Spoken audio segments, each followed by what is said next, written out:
Testing 1, 2, 3, 4. Testing 1, 2, 3, 4. Mic check. Testing 1, 2, 3, 4. Testing 1, 2, 3, 4. We probably have this one before, but could I get your name and the title you'd like? My name is Emmanuel Fimbres. I'm a retired professor from San Jose State University. I'm also a member of the Committee of the Hall of Distinction, and I just got interviewed today for my oral history. Okay, just a second. Okay, Sue, if I could get you to move over just a little bit, and Manny, if I could get you to take a couple steps back. Okay. And once we get everyone in place, then they'll be kind of singing. All right, perfect. And one little step this way, and Sue, we're ready to go. Okay.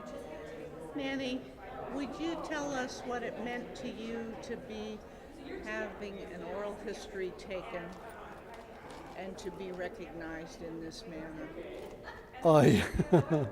It was a great honor, but I felt naked. I had to look back and reflect not only on what I accomplished, but what I did not accomplish and my mistakes that I made. But I'm glad I did it. Thank you. Do you want to ask what the social hall is? The Hall of Distinction? Yeah. Can you tell us how you feel about having a Hall of Distinction for California social workers, distinguished social workers like yourself? We must not lose our history. It's that simple. If we don't toot our own horn, who's going to toot it for us? So it's a matter of justice. Great. Thank you. Okay, Manuel, you're hooked up here, and I'll unhook you. You can unhook. Very eloquent. Perfect. And you know what questions to ask. Okay. If there's anything...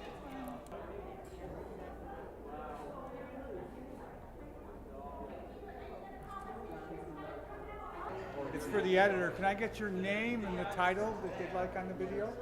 Ismael Diepa. Okay. I'm a retired professor and dean. Okay. Great. Okay, and I'm going to ask you one more. You guys have told me.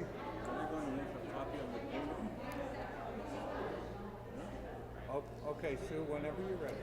Okay. Would you tell us what the honor of not only having an oral history but being honored by the Hall of Distinction has meant? This is a very significant and an award and a recognition that I never expected. I believe that the whole idea of having such a way of honoring professional social workers who have contributed and who have been pioneers in social work is outstanding, is recording history, because obviously history dies with us unless we record it. And not only that, it's good to know that we are recognized and that younger beginning social workers can look at these oral histories and begin to dream again what social work can be. Because I believe that social work is the most noble profession and is a profession that will be here for 1,000 years. Thank you very much for being so articulate. Thank you. Okay.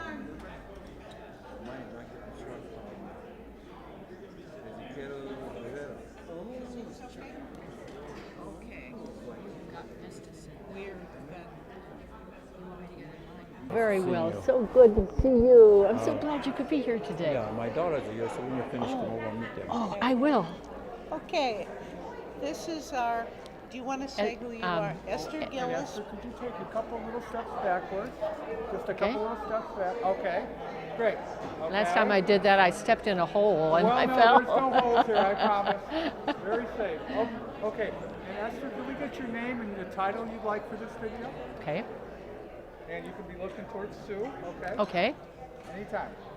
I'm Esther Gillies, the president of the California Social Welfare Archives. delighted to be here today. This is the day that social workers gather to celebrate social work.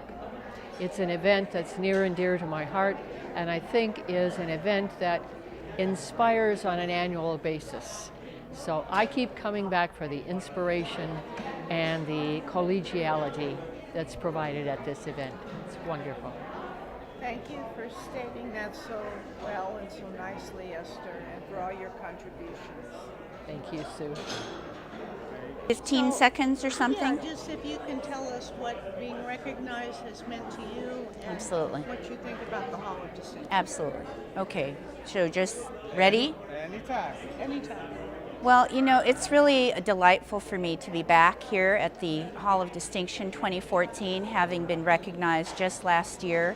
It is one of the highest honors that a social worker can receive in the state of California, and it's very humbling to be included amongst so many that have worked for so long to make California and our country a better place. So I want to congratulate all of this year's winners and look forward to hearing their stories. Thank you, Marie. Thank you. And we hope to see you here for many years. Thank you. I will. Thank you.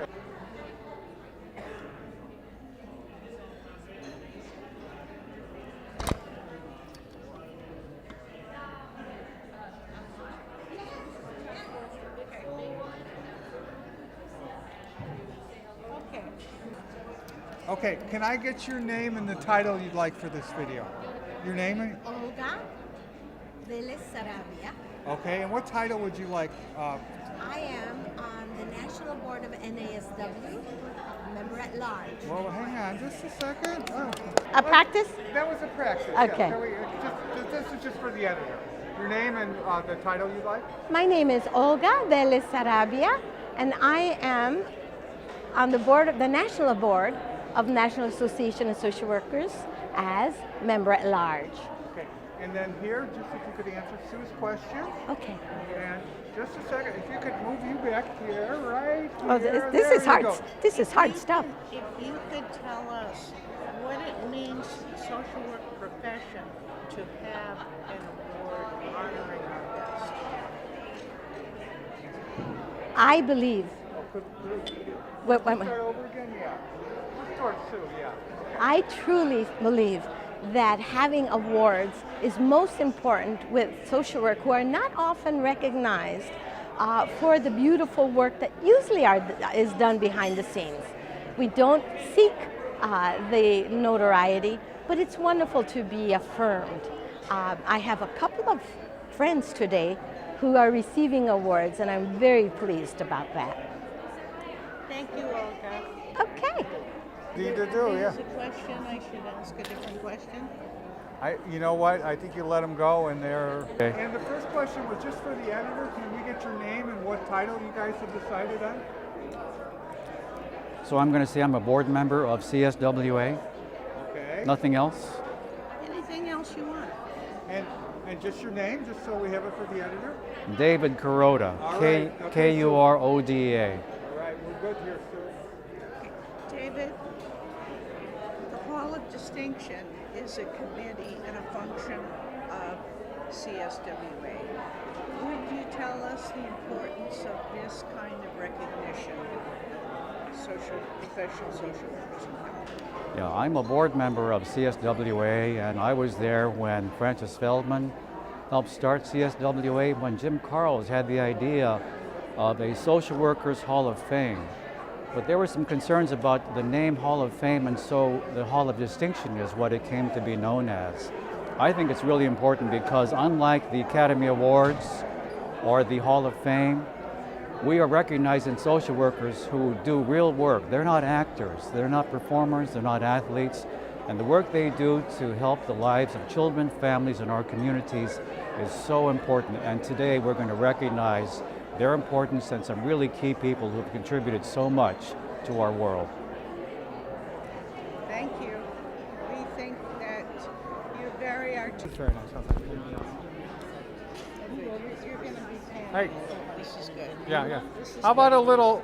Do you guys hug ever? No, they don't hug. Okay. Okay. Hi, Charlotte. Okay. For chair. whatever you want to call it. Second, I'm putzing. The editor's going to want to know your name and the title you'd like it. Okay, all right. Anytime. And this is just for the camera. Okay. Okay, anytime. Hello, everybody. My name's Colleen Friend, and I'm the chair of the California Social Work Hall of Distinction, and I'm honored to be here today. And Sue has asked me just about. Okay, second. Are you kidding? All right, anytime you're ready. Yeah. Hi. I'm glad to welcome everybody to this event, and I'd just like to say a few remarks about why I think this event is so significant. This brings together social work programs and schools from across California to honor the very valuable contributions that social workers have made to California social welfare. This event is sort of, I think, the premier networking opportunity in addition to honoring their work, but it never fails to move me. It really brings us back to our roots. It reminds us why we're social workers and what we originally committed to. And I'm so honored that today we have a record number of students here. So the people that attend sponsor student tickets, and that tells me that social workers, they have the memo. We have to cultivate the next generation of social workers to pick up the challenge to honor all the great work that social work has done in the state of California. So I'm so honored to be here, and I thank everyone who's looking at this video presentation of our wonderful induction ceremony for 2014. Thank you. Thank you for your leadership, Colleen, in making this happen. You're welcome, Sue. I'm honored. Thank you. Thank you. You always do a great job. Oh, I really good. like your work. Oh, so thanks, and it's it's lovely a- we it's can a- have consistency from the north and the south. Can I ask you a question? Uh-huh. Are you going to be filming this? Right. Getting one honoree and one member.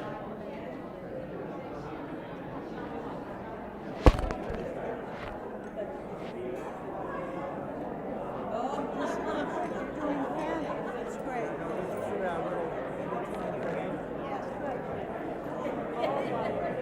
I love Ben as a hanger-on. Just for the camera, can I get your name and the title, things like that? Yeah. for the video? A title, I'm retired. What should I give what my title was before? Honoree. Honoree. Yeah. And now can Okay. you look towards Sue? Pardon? Sue's going to hug the camera. Okay. There she goes. She's a camera hugger. Okay. And if you can look towards Sue. Okay. Okay, anytime. Oh, okay. Okay, Helen Ramirez, and I feel very fortunate to be an honoree, and I've seen so many friends today, it's like old home week. I'm really loving every minute. Could you tell us what it means to you to receive this award? Well, I just think it's, as they say at the Academy Awards, it's so nice to be recognized by your peers. And I am proud of the work that we did at the Department of Adoptions when I was director. And we had programs that were emulated all over the place. And it just kind of reinforces that feeling of you really did good work. And I think we did. I really do. Thank you for your contributions, not only today, but The title, please? Okay. Let me know when you're ready. And what title? Let me know when you're ready. Well, we're ready, sir. Okay, my name is Ben Cuellar. I'm Emeritus Professor and Dean at California State University, Fresno. I've been a member of this committee for seems like decades, and it's a very important committee because it does recognize the work and contributions of many. Start over again? Yeah, we got your name. Okay, we're good.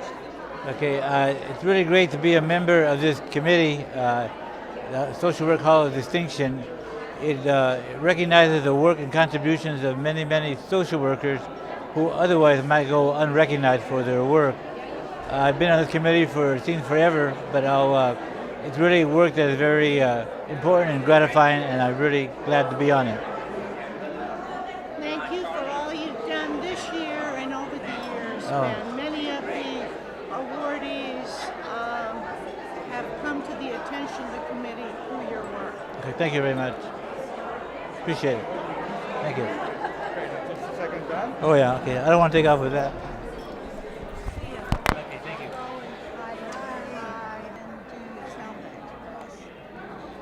If you'd like to, yeah, I'll ask you the question. Okay. Soundbite. Oh, that's the camera's going the other way. About CSWA too. Okay. There's no, Okay. You could talk to Sue. First your name and who you are. Okay. My name is Heather Halperin. What else? I'm on the board of the California Social Work Archives.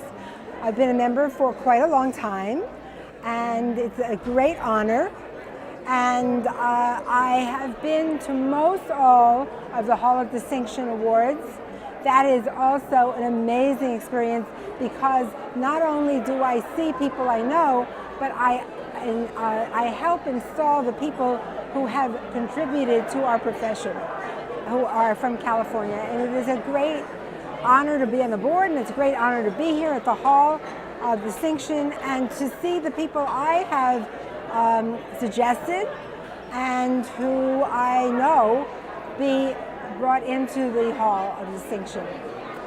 thank you for your own contributions to the field, and thank you for supporting this very important activity of our profession. Yes. Thanks, Heather. All right. Was that good enough? Yes.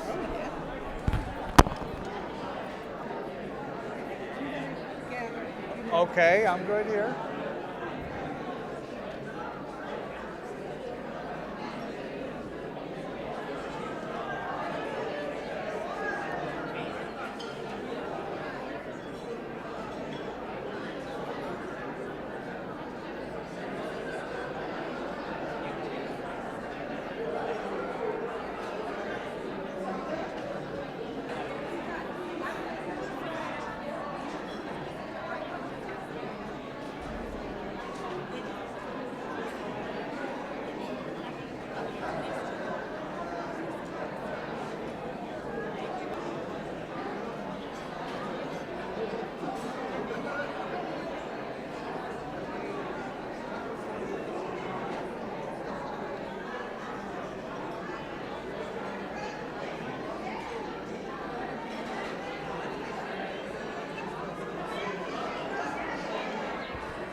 All right. Sorry.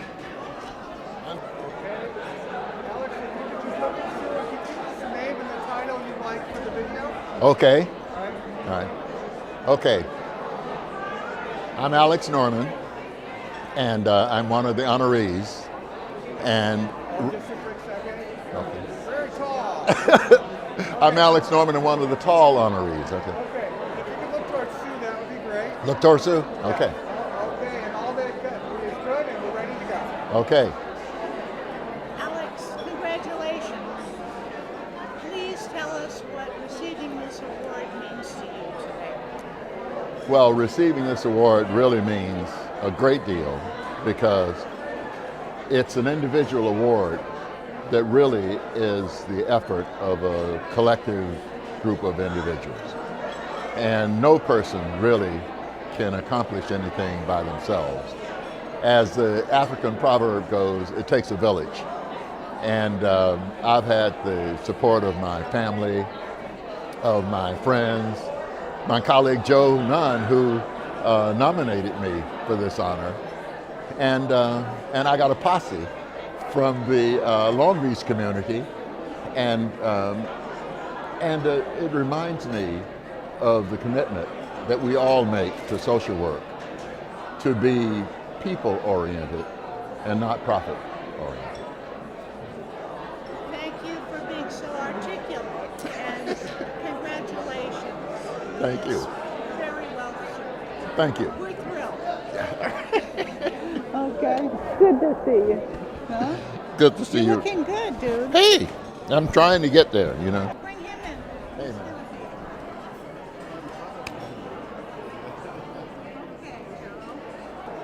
Joe, could you talk to Sue and give your name and what title you'd like to go by for the video? Ready? Okay. My name is I'm Dr. Joseph Nunn. I'm a member of the Hall of Distinction Committee, and I've been fortunate to be a part of an organization. Look towards Sue now. Look towards Sue now. Oh, okay. Yeah. All right, should I start over? No, you're good now. Okay. I'm proud to be a part of the Hall of Distinction Committee, where we've been able to honor so many social workers from the past who've made major contributions to our profession. I'm especially happy to be here tonight to honor a good friend, my colleague, my mentor, Dr. Alex Norman, who is receiving his induction into the Hall of Distinction. But again, even though he's my friend, there are so many others here that are worthy, and I look forward in the future to working with the committee to bring more of our colleagues, our esteemed colleagues, into the hall. Thank you. Thank you for all your efforts and hard work to bring.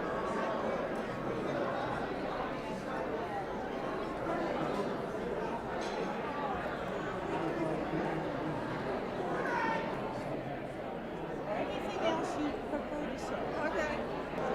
Okay, so anytime you're ready. Would you say your name and how you'd like to be identified? How I what? Like to be identified. Hi, my name is Marilyn Montenegro. I'm a social worker. Been a social worker for many years. Marilyn, could you take a little step back and then could you look towards Sue?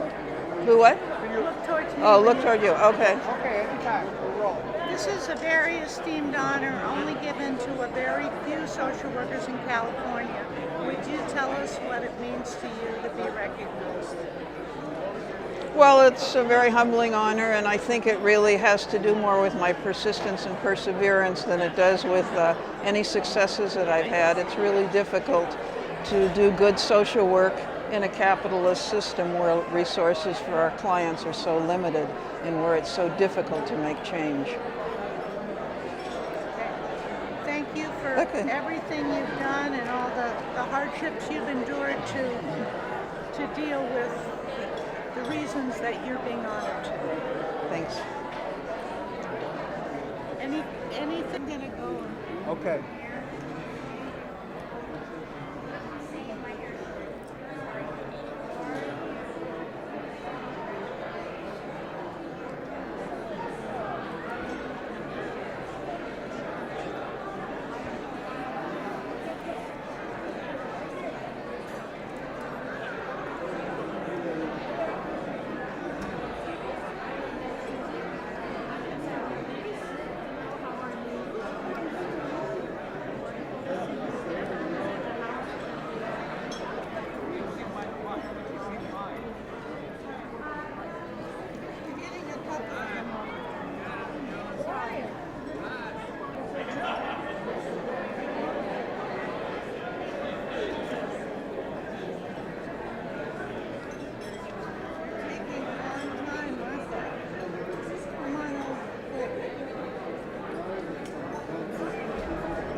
What's your name and what title would you like?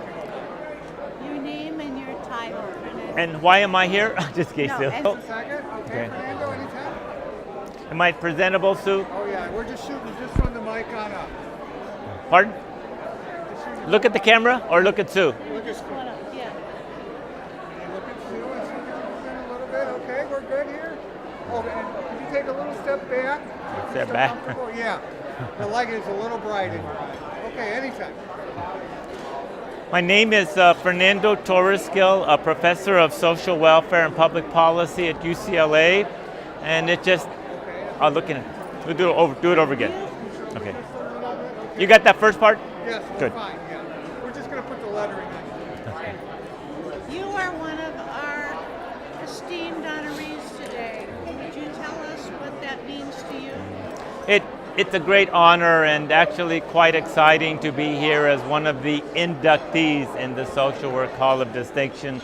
Actually, I'm quite nervous because the other 5 honorees are amazing individuals, but to be considered as part of that fraternity is very special, especially because I'm a social worker, I've grown up in this field, and to be with some of the legends and the pioneers.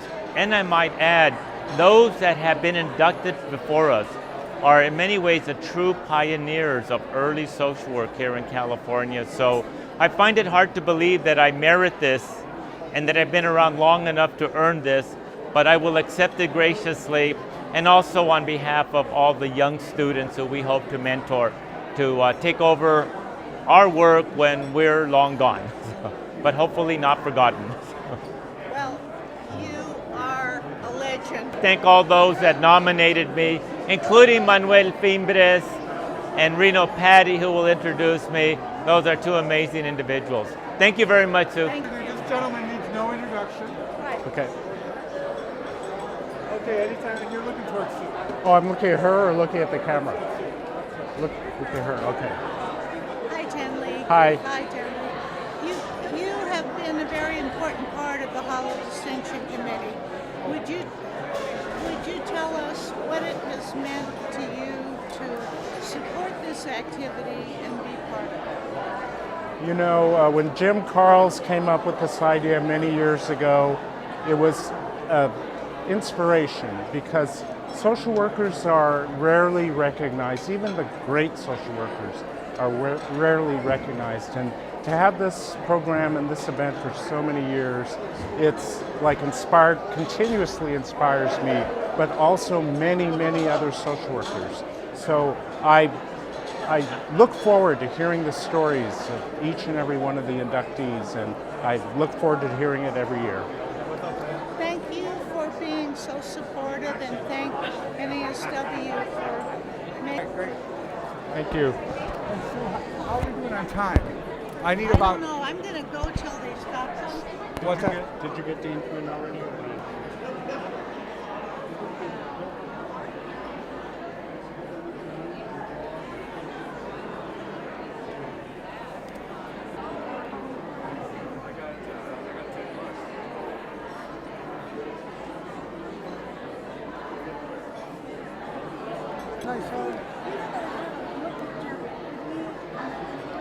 Some you're going to have to do after. Sure, we're good here.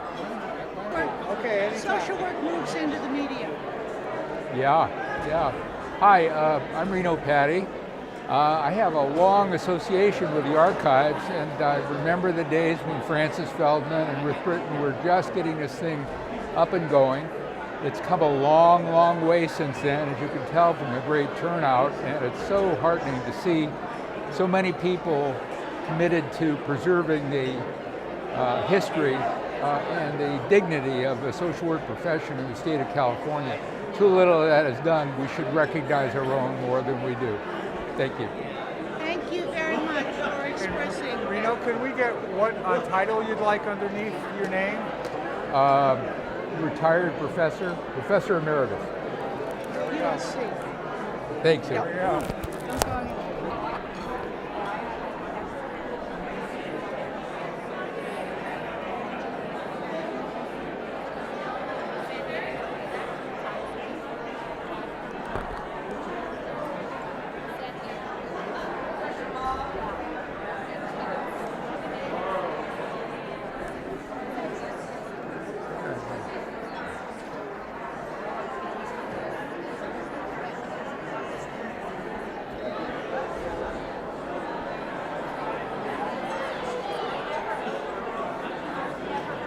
We're gonna.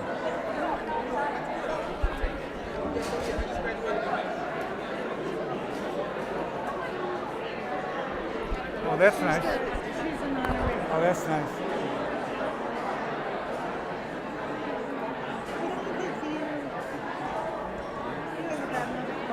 Okay.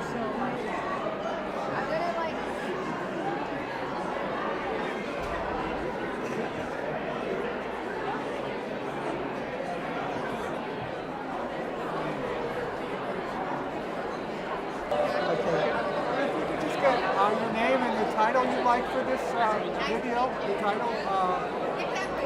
Dean Marilyn Phelan, Dean USC. Okay. My name is Marilyn Flynn, Dean of Social Work at University of Southern California. This video is related to the award given by the Hall of Distinction to me. You are one of the very few esteemed social workers to receive this award in the state of California. Would you tell us what it means to you to be selected? Well, I feel I'm following in the footsteps of Francis Feldman, who established the California Social Welfare Archives and laid the groundwork for the Hall of Distinction. I'm extremely proud to be part of a narrative that exemplifies and honors social work in the West. I hope we're establishing a tradition that endures and that inspires others for generations to come. Thank you, and thanks, and the country. Distracting.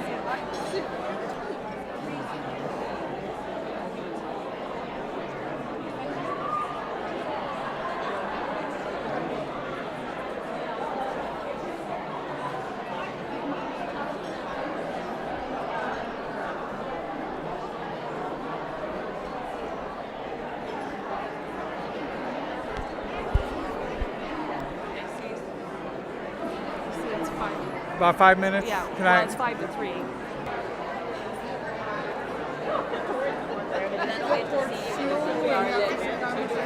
Okay, so I'm looking, okay. All right, anytime you're ready. Keep swimming. Yeah, exactly. Would you state your name and your position? I'm Marvin Southard. I'm the director of the Los Angeles County Department of Mental Health.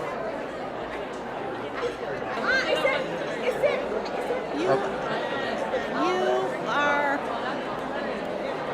a very distinguished social worker in your own right. Thank you. And today you're introducing Dean Flynn for an award. Would you please tell us and the group here what it means for someone to receive such an award? Well, I think this kind of award is really important because our field has, maybe I need to do this later.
We need another minute. One more minute. 1 minute.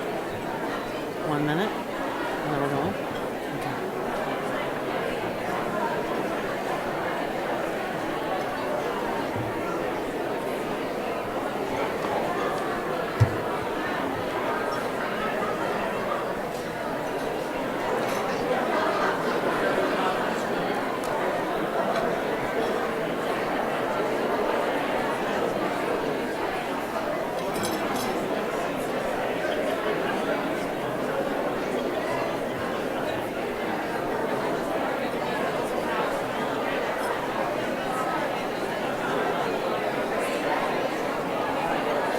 That's what we'll do.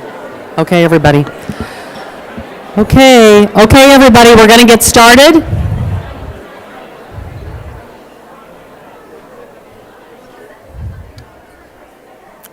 Hello, everybody.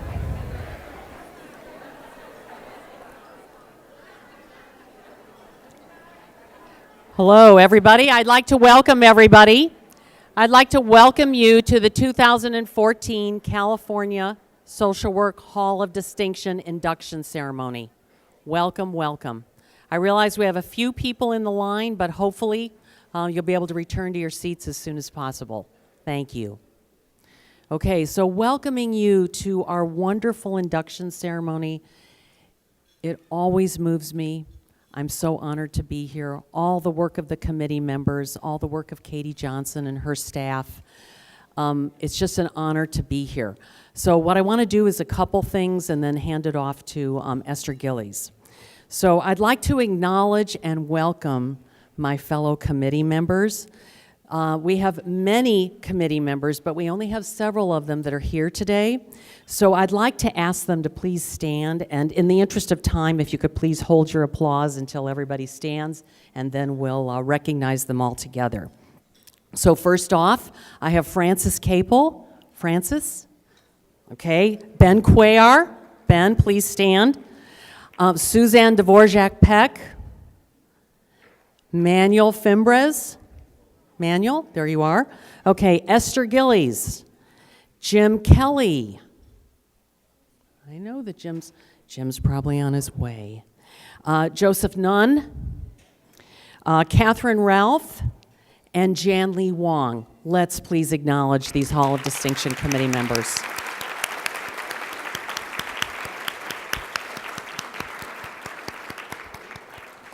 They're a very hardworking committee, and many of you are here because of their efforts and their solicitation on co-sponsorship.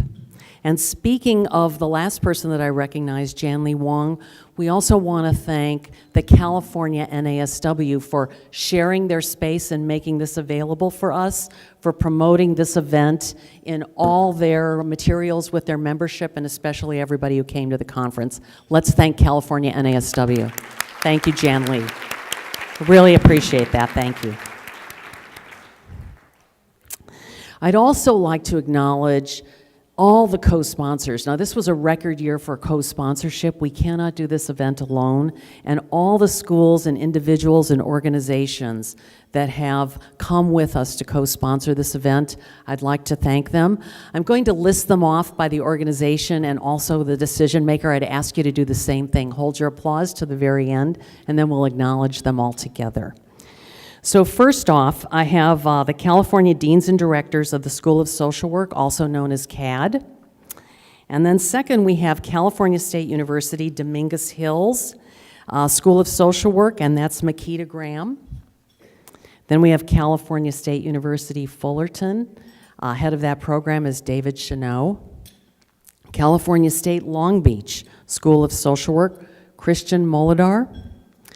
California State University, LA, Sion Rhee, but she couldn't be with us today. Many people were also attending the Council on Social Work Education. So Sion is not here, but Victor Manalo is here. So Victor Manalo is representing that school. And then we have California State University, Stanislaus, Robin Ringstadt. And we have Esther Gillies, who's a sponsor in her own right, who is retired from the USC School of Social Work, and she's also the president of our California Social Welfare Archives. Then from Fresno State University, we actually have two sponsors. We have the Department of Social Work Education, headed by Virginia Rondero Hernandez, and we also have a sponsorship from their Social Welfare Education Research and Training Center, headed by David Foster. Next is Loma Linda University, Department of Social Work and Social Ecology, headed by Beverly Buckles.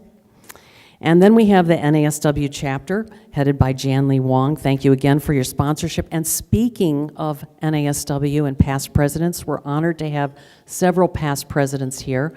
I'd like to honor Shirley Gentilini, Jim Kelly, who's on his way, Sue Peck, Mary Kay Oliveri, I'm sure she's on her way too, and the President-elect Catherine Ralph.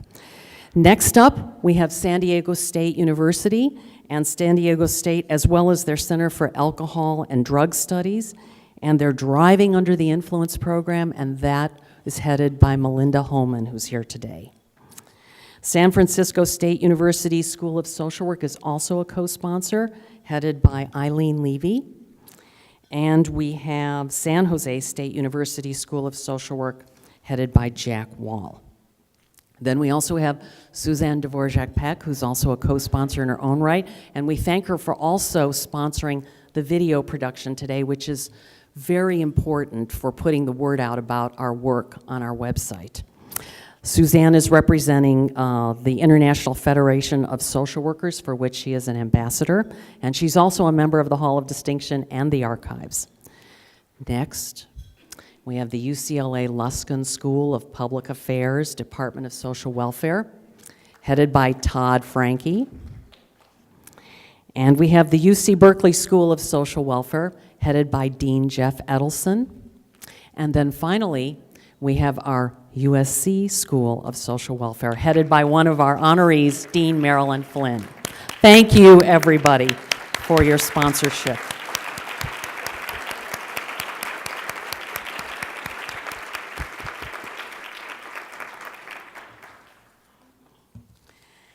Now, speaking of all these great social work programs across the state, I want to thank everybody who brought a student ticket and sponsored it. Because of your generosity, we have 6 schools of social work represented here, and we have the next generation of social work leaders. So I want to thank you, say keep purchasing those student tickets because they're very valuable. The students are at a couple different tables over here, so we thank you very much for being here, and we want you to spread the word about the good work of the Hall of Distinction and the Social Welfare Archives. So at this point in the program, we usually talk about what is the Hall of Distinction, what's our mission and purpose, and how are we related to the California Social Welfare Archives. But a special treat we have for you this year is a short, very moving video that was made for us this year that describes the relationship between the Hall of Distinction and the California Social Welfare Archives. So in a moment, we're going to show that, and then I will turn it over to Esther Gillies, who will be your MC for the rest of the event. Thank you for being here. Thank you.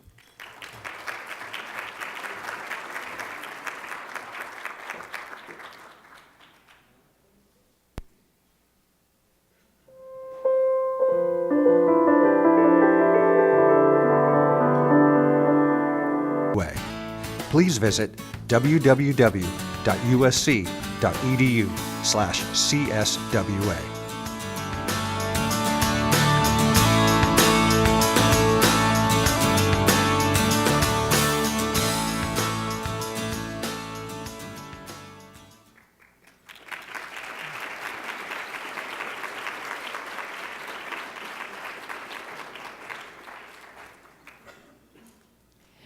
Advances, advances. There's always something new. You've just witnessed the premiere of the new CSWA video, courtesy of Total Spectrum Advertising, this year enabling us to show rather than tell you about the CSWA. Thank you to James Bogenreef, a member of the Board of Counselors at the USC School of Social Work, who donated his agency's time and resources to provide this video for us. Good afternoon. I'd like to add my welcome to the 2014 Hall of Distinction induction ceremony today. I'm Esther Gillies, president of the California Social Welfare Archives, and your host for this afternoon. That means I'll be making general introductions, and the specific introductions are presenters today. And my job really is to move the program along during the next hour or so. To get us underway, I would like to ask the California Social Welfare Archives board members who are here today to stand, and after all are standing, then we can applaud. Rafael Angulo, if you'd stand, please. Suzanne Dvorak Peck, Alma Folks, Colleen Friend, Heather Halpern, Asha, and I can't not say your last name at this point. I will have it down pat by the end of the program. David Kuroda, Helen Maxwell, Michael Johnson, and Phyllis Massing. Thank you very much for being an extraordinary board.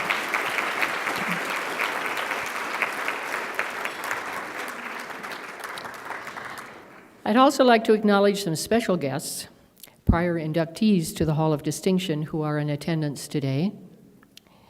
Andy Diepa. Andy, you want to stand? A class of 2013.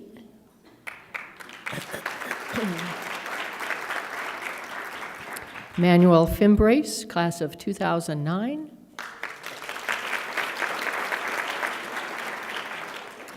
Reno Patty, class of 2012.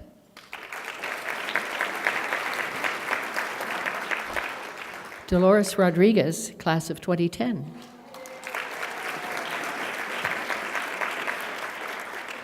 And Mariko Yamada, class of 2013.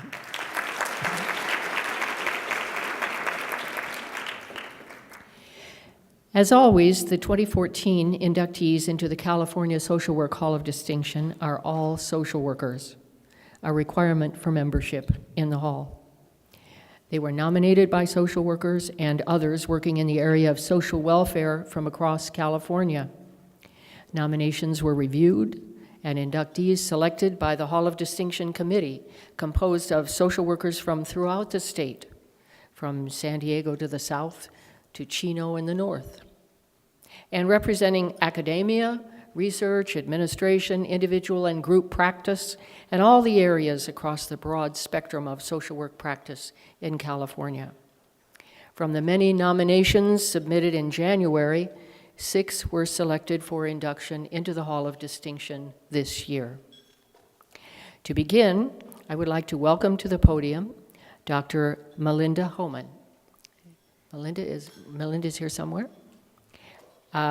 She's the director and professor at the School of Social Work, San Diego State University, where she has worked since 1995, teaching courses in substance abuse treatment, motivational interviewing, and social work practice.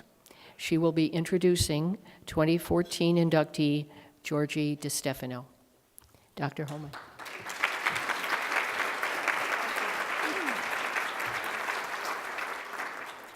Good afternoon, everyone. It's an honor to be here. Excuse me. Many years ago, and I hate to think of how many, when I was a young social work student, I remember being told by a professor to never work with alcoholics. I don't remember the reason, though I imagine it was because of stigma and negative stereotypes. It may also have been that the area of addictions tended to be largely peer-run, with somewhat of a suspicion, and maybe rightly so, of professionals. Fortunately, I didn't listen to that advice, and I ended up working in addictions with teen clients, and I really loved it. Little did I know that across the country from where I was on the East Coast, that on the West Coast, addiction had a friend in social work. This is our awardee. We have nominated her as she has truly been a pioneer and leader in the work with this population, continually bringing the social work perspective and skills into her clinical work. She has brought hope and recovery to thousands of clients. She is an LCSW. She received her BA with highest honors from Richmond College, City University of New York, and her MSW from the State University of New York at Stony Brook. I don't know how she ended up in California, but we're lucky to have her. Her experience extends over 30 years, from working as a therapist, a program manager, in employee assistance programming and outpatient treatment to running a large DUI program that serves over 3,000 clients a month. Her work has gotten the attention and earned the trust of those in the recovery community. In 2005, she was invited by AA, Alcoholics Anonymous, to be an honored guest at the Board of Trustees at the annual international convention that was held in Toronto, Canada that year. There, she was one of 20 honorees from around the world. Her passion and skills in addiction work have long been recognized by professionals as well. She has taught the California NASW addictions course for over a decade, and that has always been well received. She served on the California Women's Commission on Alcohol and Other Drug Dependencies. She is currently a member of our state DUI advisory board. In this, her work focuses on advocating for inclusion of assessment and intervention of health, mental health, and other psychosocial problems, not just looking at the role of alcohol in the driver's life. Again, she brings a social work perspective that includes the whole person. Our awardee has been invited to train across the U.S. as well as with international audiences, including in Greece, Japan, and Paraguay. I have had the honor over the last decade to publish and research with her a model of treatment that she developed called the Paradigm Developmental Model of Treatment. She is currently an adjunct professor at San Diego State University in the School of Social Work. Our awardee was honored in 2011 by receiving the Lifetime Achievement Award in Social Work from the NASW Region E. In 2012, she received recognition as a Master Social Work Addictions Counselor. She certainly is a master. As stated earlier, her work has impacted thousands of clients, and she has impacted social work practitioners as well. She has brought respect and social work to the forefront in a practice that was once stigmatized. She truly belongs in the Social Work Hall of Distinction. It is my honor to present the Social Work Distinction Award to L. Georgie DiStefano.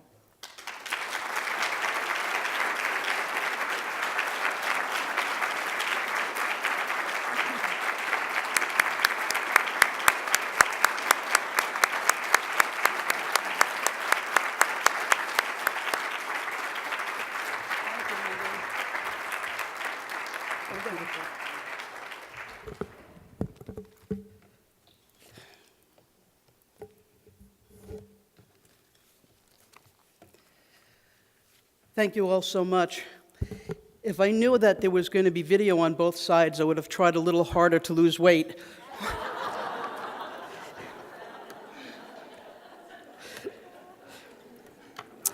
I want to thank Colleen Friend, the chair of the Social Work Hall of Distinction Committee, the distinguished members of the committee for this wonderful honor. Esther Gills, the president of the Social Welfare Archives, and Katie Johnson, the program manager of the archives, who worked with each of us today to prepare us for this day. Thank you both for your generosity. I'd like to thank my fellow recipients. This experience is all the more precious and sweet to be included in this distinguished group, where so many significant accomplishments to advance social work practice has occurred. I'd like to thank Melanie Barker, LCSW, the new executive director of SDSU DUI, for her co-nomination and for continuing to advance the research for the treatment model I conceptualized and for her advocacy of treatment standards in California. Thank you, Mel. To my family that is here to support me today, Doris, my spouse and partner, who has been on this journey with me for 40 years. She is a wonderful social worker, and I can't tell you how grateful I am for your love and support. To my stepdaughter, granddaughter, nephew, and wonderful colleagues and dear friends who journeyed here to share this day with me, you are the village that has provided the life force, the energy and enthusiasm that has sustained me over this 38-year career. Thank you so much.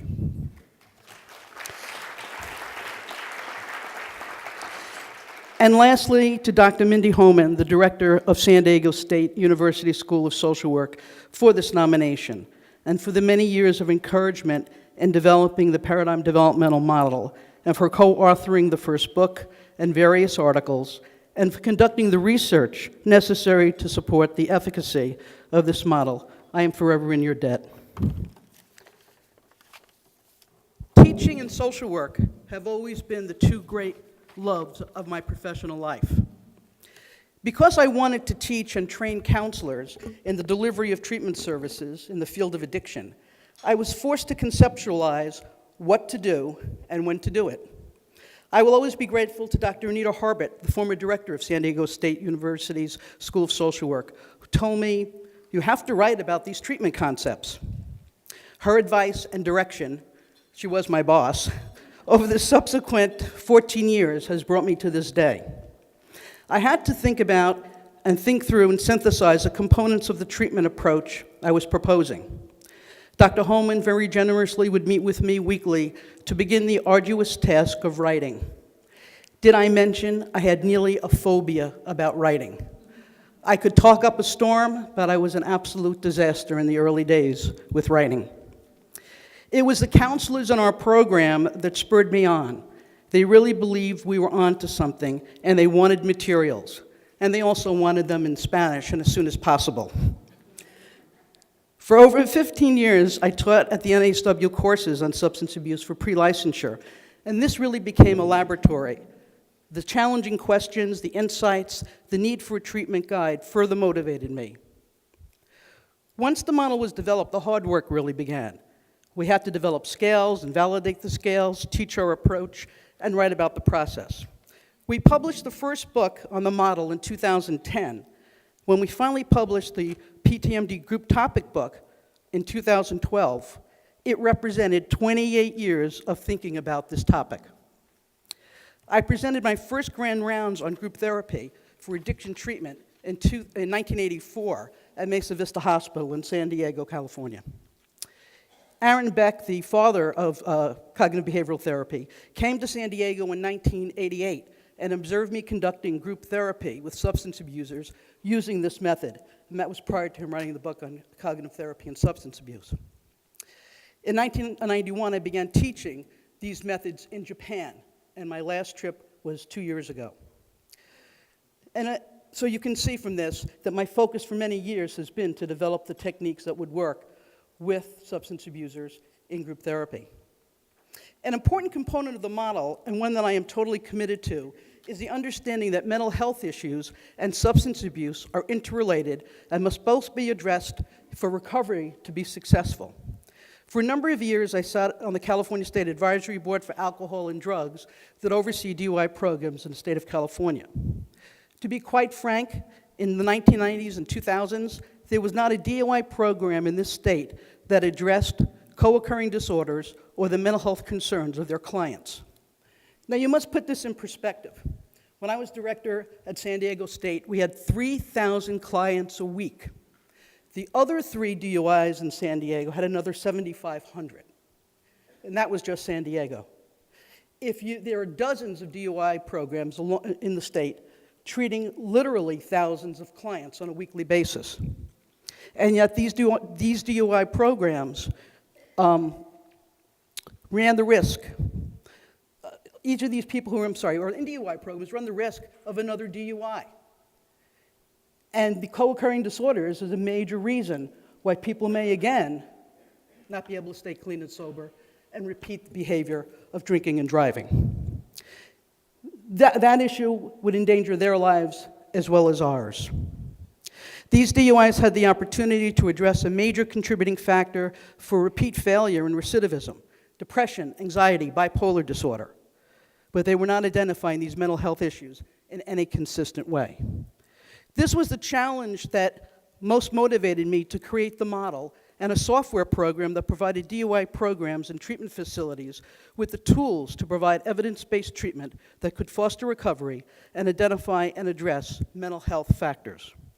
I'm extremely proud of the San Diego State's clinical team that has long been an advocate in this area and is committed to these issues.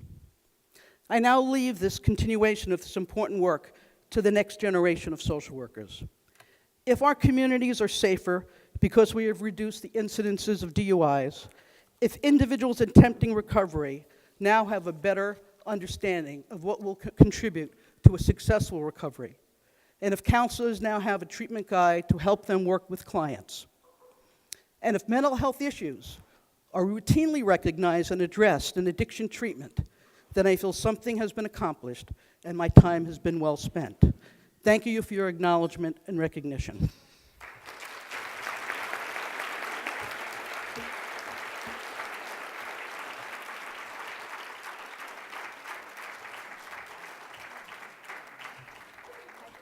I'd like to present Georgie her award. I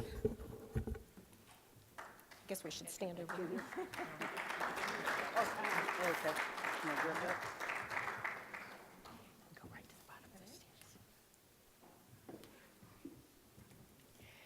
Thank you, Georgie. Our next presenter, Dr. Marvin Southard, a social worker, is the director of the Los Angeles County Department of Mental Health, a position he has held since 1998, and a position in which he leads the largest public mental health system in the country, serving over 200,000 clients annually in one of the most ethnically diverse counties in the nation. Dr. Southard, would you come to the podium to introduce 2014 inductee Marilyn Flynn?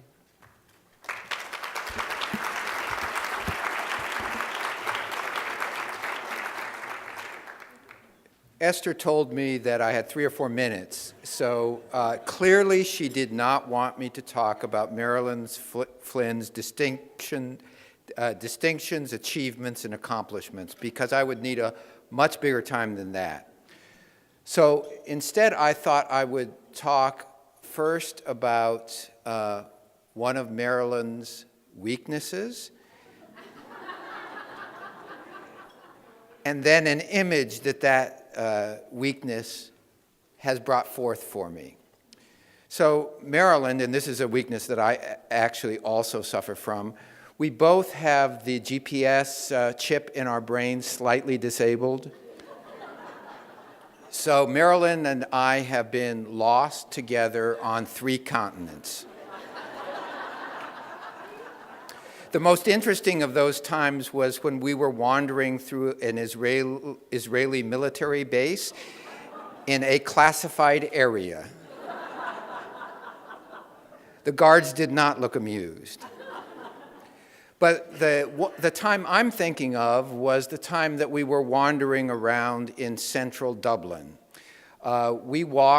Central Dublin gave us the opportunity to walk and try to find our hotel, but the 3rd time that we passed St. Patrick's Cathedral, we decided to go in. And when we went into St. Patrick's Cathedral, one of the things that I saw there was a stained glass window, and on this stained glass window, this was of the 7 gifts of the Holy Spirit. So I thought what I would share with you are the 7 gifts that Marilyn Flynn has given to the profession of social work. The first of those gifts is rigor. I think Marilyn has insisted, both here at USC and at the University of Michigan, that the work of social workers, both as research and as policy, should be as rigorous as any other scientific position. And I think that legacy of rigor in our work is something that Marilyn has given to us that will last a very long time. The second gift I'd like to speak of is a spirit of entrepreneurship. I think those of you who work with Marilyn at SC can testify to her entrepreneurial spirit in trying to make the most of whatever opportunities present themselves, but it's just not in her academic work that she does that. She does that also when she's working with the Network of Social Work Management and other groups that she gives her time to. She's always looking beyond the obvious to the new opportunities and the way to leverage those new opportunities in an important way. The third gift that Marilyn has given to our field is generosity. And this generosity is both personal and institutional. Marilyn has always been a person who has been willing to share resources and time and energy and intellect to advance our field to a new level. That has happened both locally, nationwide, and internationally. And that leads me to the fourth gift, which is an international perspective. I don't think there is anyone in our field who has done more to make social work strong as an international field rather than something that is just in the English-speaking world.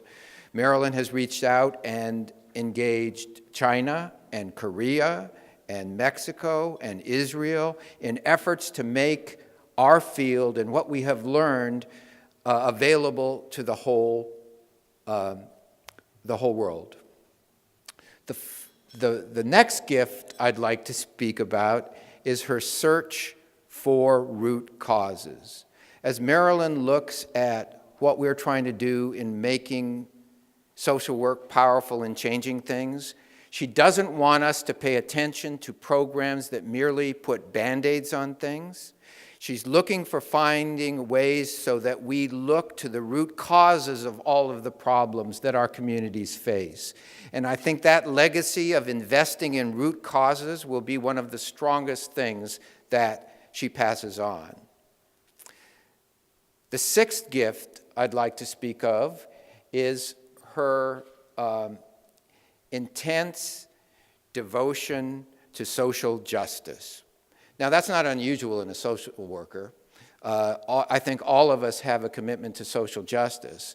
But Marilyn has made that commitment to social justice connected with those previous gifts that I've talked about. So it's social justice that looks at root causes, social justice that is entrepreneurial, social justice that is rigorous and not merely putting Band-Aids on little problems.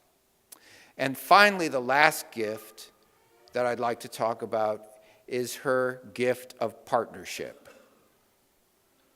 Now, we talk a lot about partnership in our field, but sometimes when people talk about partnership, they talk about partnership, but what they really do is partnership means if there's credit, I'll take it. If there's blame, you take it. Marilyn has never been one of those. The partnerships that she engages in, some of them are easy partnerships, some of them are very difficult partnerships, but they all are conducted in a very honest and careful way.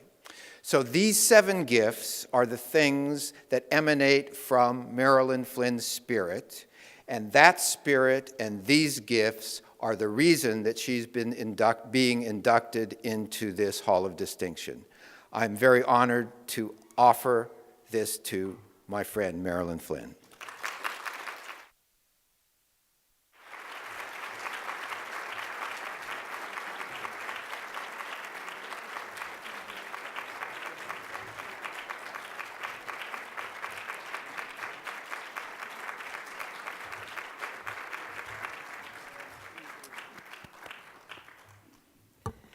Gosh, he had me worried there talking about being lost, because I thought he was going to tell you a different story about what happened when we were lost in Dublin.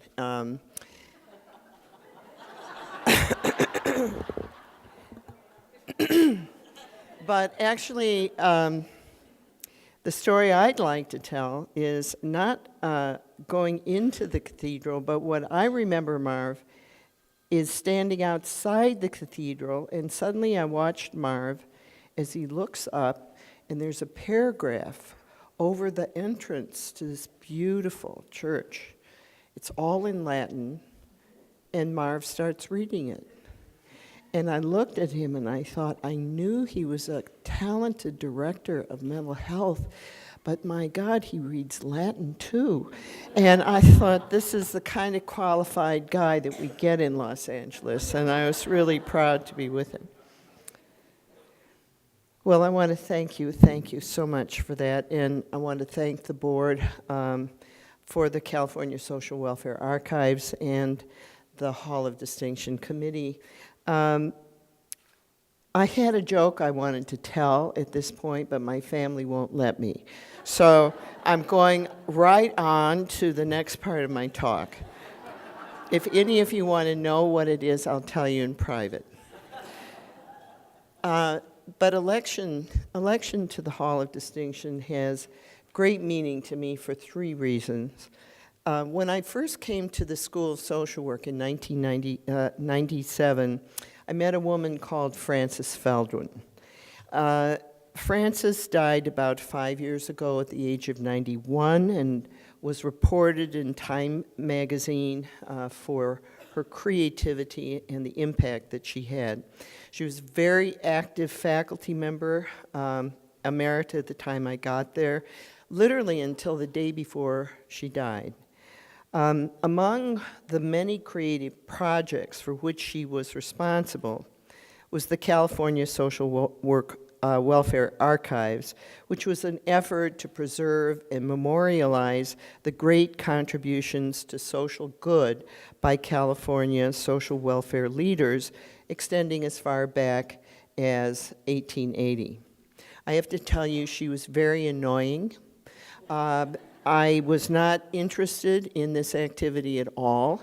I thought it cost too much, and she showed up every year asking for resources at the end of the year, and I said yes simply because she was a force of nature. However, Frances, I've seen the light, because I really recognize, and I did learn, it was a tutelage actually from her, that we know the history of economic and economic and political development here in the West. We know this very well, but we understand much less about social workers who made this wild society out here a place, a community of caring men, women, and families. The archives in the Hall of Distinction make the creation of this social history possible, and I'm so grateful, deeply grateful, to be part of that narrative. The second reason that I am this has a great deal of meaning to me, is because I'm now involved with a small group of men and women who are interested in increasing the influence and understanding of social work more broadly in the West. Because if you look at our history books, you'll see that they're largely written about the origins of social work at Columbia University and on the eastern shores of this continent. But we know that the future of the profession, the economy of the United States, our global relationships really lie along the Pacific Rim, in Asia and in the Americas. So much more needs to be written about the development of social work in the West, and especially the innovations that have been engendered here. In California is the world's 8th largest economy, and in that economy, we in this room and outside are both the prophets and the canaries in the mine for the 21st century. I believe we will be the source of social leadership on some of the greatest challenges confronting our society today. And finally, the reason that I'm really proud to be here is that I can share it with my family. My son Jim and his wife Carrie Ann and my wonderful grandson Declan. And to share this,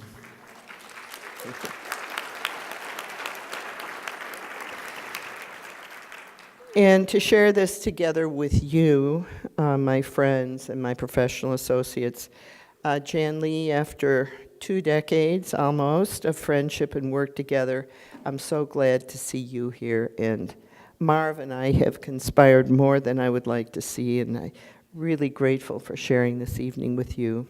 And my thanks to our Board of Counselors from USC and others who were able to attend. So many people have worked with me through nearly 2 decades of my deanship at USC, and to them I owe every accomplishment attained by the school, Lynn and Jim Wind, and others who could not come today. So I found a quote that my family will let me use, and that is, so C.S. Lewis said that you're never too old to set another goal and to dream a new dream. I've always believed this, so just wait. There's more to come. Thank you.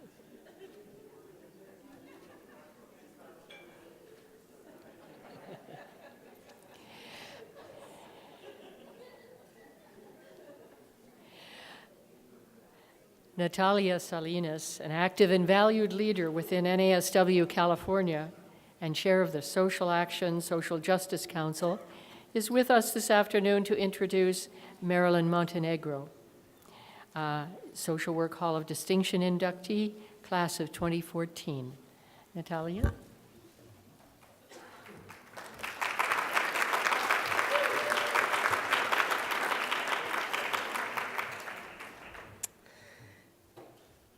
So I get to introduce my good friend Marilyn Montenegro, and again, I also did not plan to go over her resume with you all, and I was going to make some personal statements, but I'm not as funny as Dr. Southard. my husband's the comedian in my family. So I wanted to say a little bit about how I've gotten to know Marilyn. She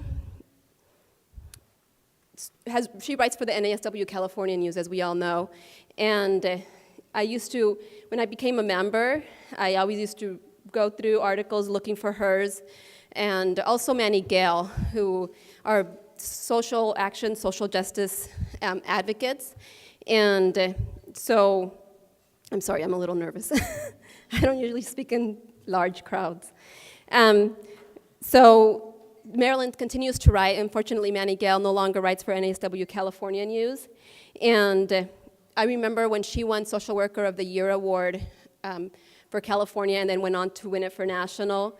And this was really exciting to me because starting in the profession, I got to read about someone who was inspiring to me and kind of represented some of the things that I like about our profession, the social justice piece of it, and the kind of social worker that I was striving to be. And I think she well represented that. And I went around telling a bunch of social workers about it because I lived in Bakersfield at the time, which tends to be a little more conservative. And I was like, yes, look at this. And at that time, I was involved with the NASW Kern unit, and we invited her over to come talk to us. And she gave a wonderful presentation to us, and then afterwards we went out to lunch, and I got to know her some, and that was 12 years ago. And then after that, we continued contact, mostly through email, but occasionally I'd get a phone call from Marilyn looking for resources outside of Southern California, which is where she has lived. And these phone calls always impressed me and surprised me because how many social workers do you know of go out of their workplace and out of their community to use their own social capital, their own social networks to find services for their clients wherever they might be going to? Because as women were coming out of prison and being paroled to different areas, she would make sure and have warm handoffs to her wherever they would land. So that was something I always admired and welcomed those phone calls. Then I moved to LA about 3 years ago, and I got to know Marilyn even better. I started making some more face-to-face contact with her, and she started joining. I run the Social Action Social Justice Council, while myself and other great people, but I've been chairing the council for a while, and our councils have now been working collaboratively for a while, and so I got to know her better, and let's see, let me find where I'm at. Well, actually, I wanted to mention the most recent issue that we've been working on collaboratively is our effort to have NASW divest funds from Wells Fargo. And we've had some presentations at the, yeah, so I'm glad that you guys applauded, some of you applauded for that, because I think this is a very important issue for our council still. And, you know, the crisis that occurred in 2008 just continues to hurt people of color and disadvantaged communities. And Wells Fargo was a huge perpetrator in that and has been found guilty of mortgage fraud and other things, and I think this is still something that's very important for us. One more fact about that before I move on. The Institute for Policy Studies in 2008 reported that the total loss for people of color due to subprime loans stemming from the mortgage crisis, the subprime mortgage loans, was the greatest loss of wealth for people of color in U.S. history. So, getting back to Marilyn Montenegro, I think there are a few social workers who really raise the bar for us to higher standards and morals and the way that we practice social work, and Marilyn is certainly one of these social workers. She goes against the current, and that is not something easy to do. Many of us probably know that, but she does it year after year, time and time again, and she certainly deserves our honor and recognition tonight, and certainly not because she works hard to get that, because if you know her or you get to know her, she is one of the most humble people you will get to know. But simply because she exemplifies our social work core values. So it is my pleasure to introduce to you Marilyn Montenegro.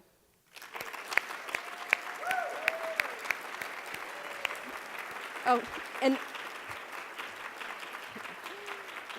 one last thing I want to say, Marilyn, I forgot to bring up a check. Our council was going to purchase a table today, but when Marilyn got word of what we were wanting to do, she's like, wait a minute, that $500 would go so far in providing, a van load of parolees or former prisoners to go lobby legislators in Sacramento or a whole month's living at a sober living environment. I mean, she's just constantly thinking outside the box for her clients, and thank you so much.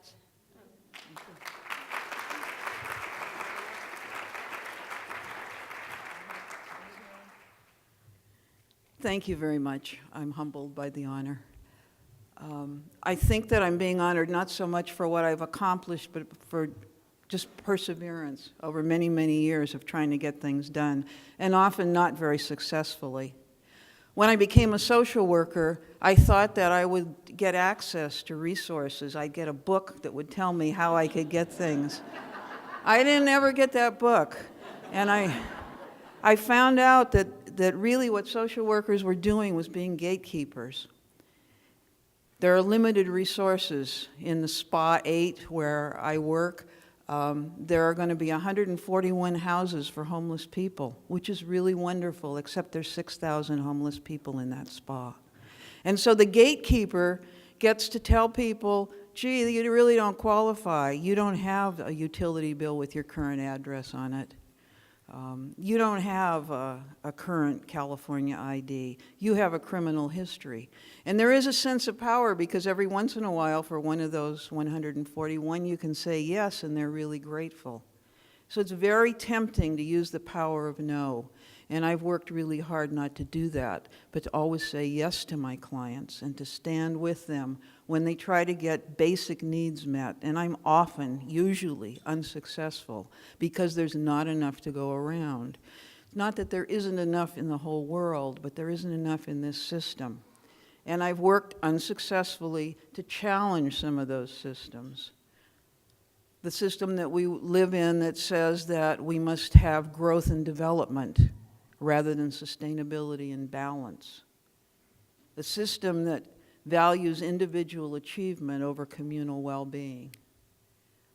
And it's something that I continue to challenge. I think that we really need to look at the economic system that we support and see if that is something that we want to continue to support. But I'm pleased to be working on some things where I hope to have some success. One of them is working with Social Action, Social Justice to help the NASW chapter divest from Wells Fargo and to find a less toxic financial institution in this capital system.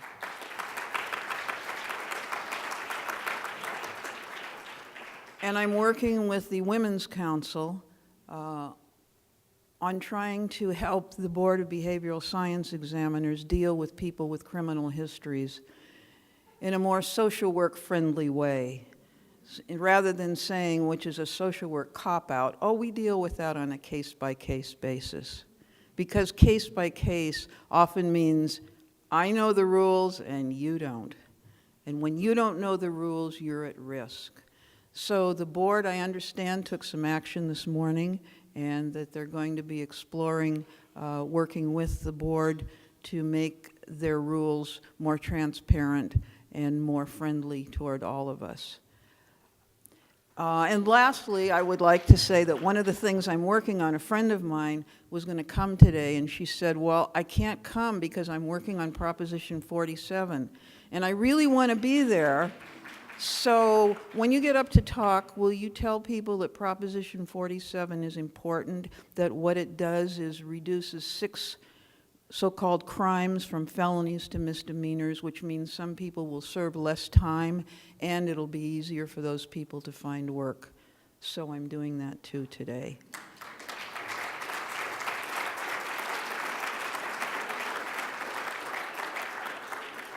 And I'm really pleased to have the opportunity to be in community with people who struggle daily with the ethical burden that we face as social workers and struggle together for social justice. Thank you.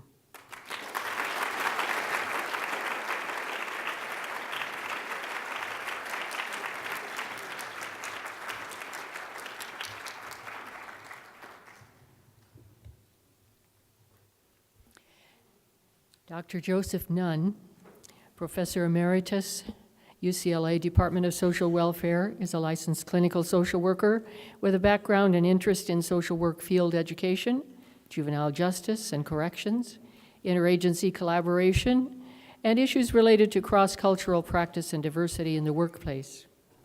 He's also a member of the Hall of Distinction Committee. He is here today to introduce Dr. Alex Norman, a 2014 inductee into the California Hall of Distinction. Joe, do I see Joe? There's Joe.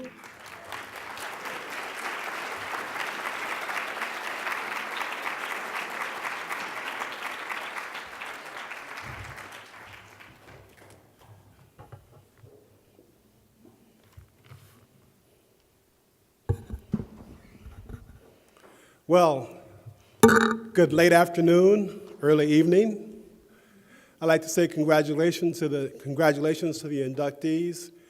Welcome to family members, friends, and colleagues. I have the honor of introducing my mentor, my colleague, and good friend, Dr. Alex Norman.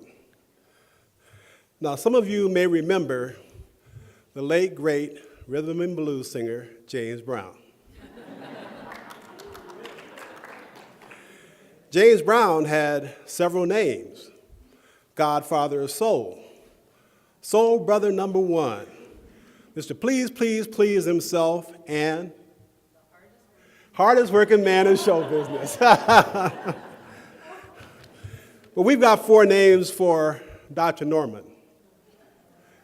The first is Dr. Alex Norman, Professor, UCLA Department of Social Welfare.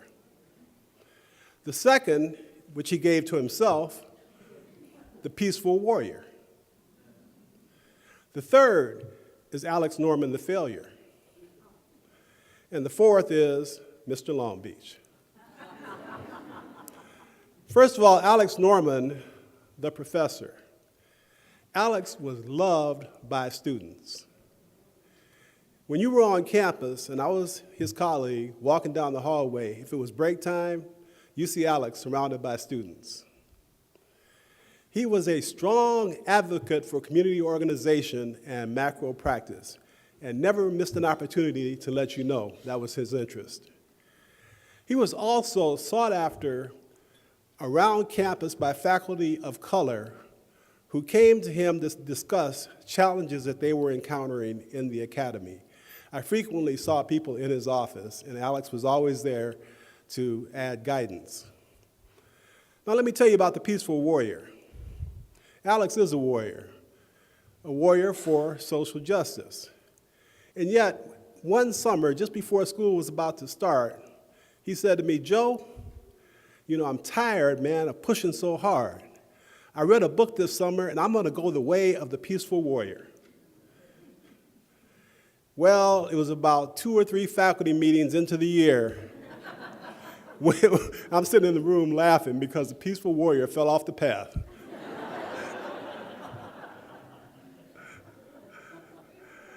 That's just one of his failures, but let me talk about another failure that Alex has. The brother has failed retirement.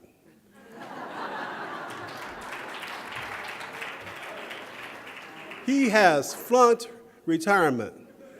There are a group of us who bike ride on Fridays, and you'll see us, there's a picture of us in the program.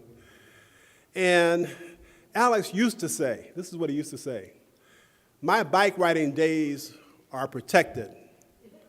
Nothing will intrude on my bike riding days." No longer true. Any number of times, Alex has to miss bike riding because he's got something to do in the community, which leads me to mention his other name, Mr. Long Beach. Alex was involved in an enterprise zone project in Long Beach and absolutely fell in love with the city. So much so that he and his wife, Margie, which, by the way, that's his most important identity, his marriage to his wife, Margie. He's a husband, also father and grandfather. But they moved to Long Beach, and Alex got involved. He's participated with the Gumbiner Foundation. He's co-authored the Status of Black Long Beach. He's involved in many, many ways, and keeps saying, hey, you know, I'm going to slow down. Just last Friday, we were out on the bike path. He didn't have a meeting that day, and he said, you know what? I'm going to retire for reals. Long Beach, how many Long Beach people are here? Long Beach in the house? Don't worry about it, Long Beach. You can't stop. It's with a great deal of pleasure that I introduce Dr. Alex Norman.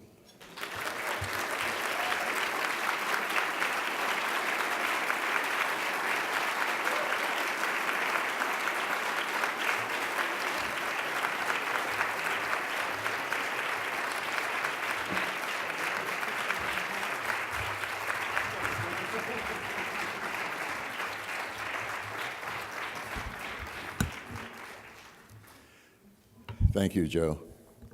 And thank you for the nomination, and thank the selection committee for honoring me with inducting me in the Hall of Distinction.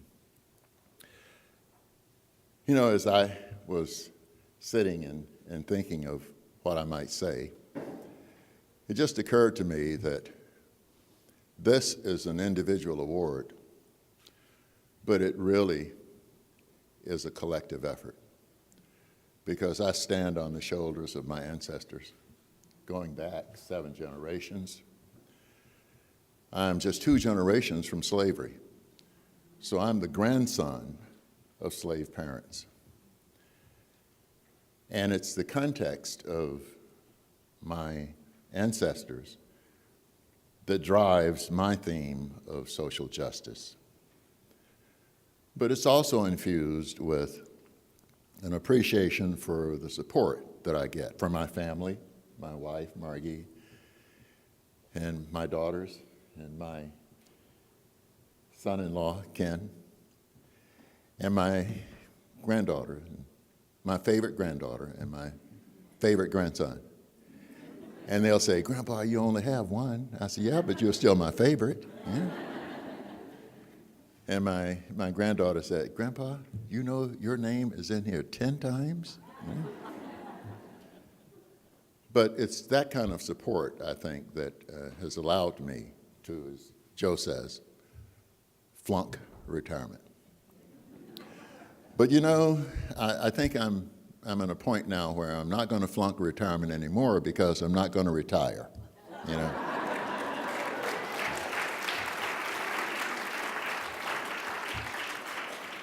So Julie Meenan, who is here and has been saying, "You can't leave my board yet," you know, and I keep saying, "You ought to get somebody younger." And she says, "Yeah, but you can't leave my board yet." But as I think of the issue of social justice, it really is one in which I think of one of my mentors, and I've had many, but one of them was Whitney M. Young, Jr. And Whitney always said, there are 3 things that you should remember First of all, remember who you are. Remember where you are, and remember why you are there. Because as you become engaged in the battle of social justice, it means that you're going to be engaging in transformative change. And by engaging in transformative change, you're challenging the powers that be. And as Frederick Douglass reminded us, power concedes nothing. It never has, and it never will.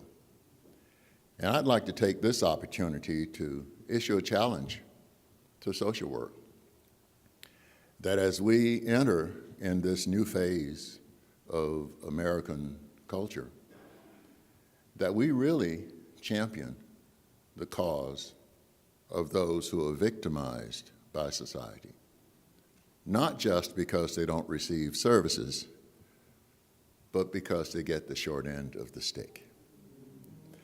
And there are many people who get the short end of the stick who are coming to us from faraway shores. And to that end, I'd like to mention my last failure, which I'm currently involved in, and that is to create a center for self-healing in Long Beach for the victims of the Khmer Rouge and their parents. Long Beach is the second largest community of Cambodians outside of the country of Cambodia. And 30-some years after their resettlement, a recent study indicated that 51% of those sampled were suffering from depression and 61% from post-traumatic stress disorders. And so my colleague, Mark Coleman, and Laura Somm, who was a victim herself, are here to make sure that I continue to flunk retirement. And my colleague, William Crampon, who is part of my Rethinking Greater Long Beach, a community-based think tank in Long Beach, is here to ensure that I continue to flunk retirement. So, honey, I guess, I'm never going to retire. And to that end, I want to look back on the contributions I've made, but to look forward, because in social justice, one is always thinking of giving forward, not of giving back. Thank you very much.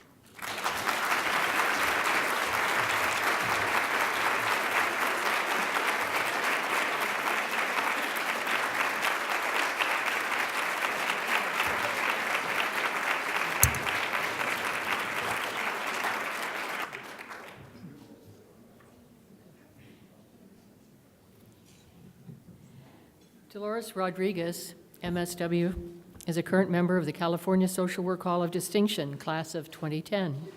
In recognition of her innovative work in social services, particularly for the Latino community, her role in developing the Chicano Adoptions Unit within the Department of Adoptions, and in providing leadership in developing the, I even practiced this word, Trabajadores de la Raza, a flat accent, among other impressive activities during her career. She is with us today to introduce her friend and colleague, Helen Ramirez, a 2014 inductee into the Hall of Distinction. Dolores.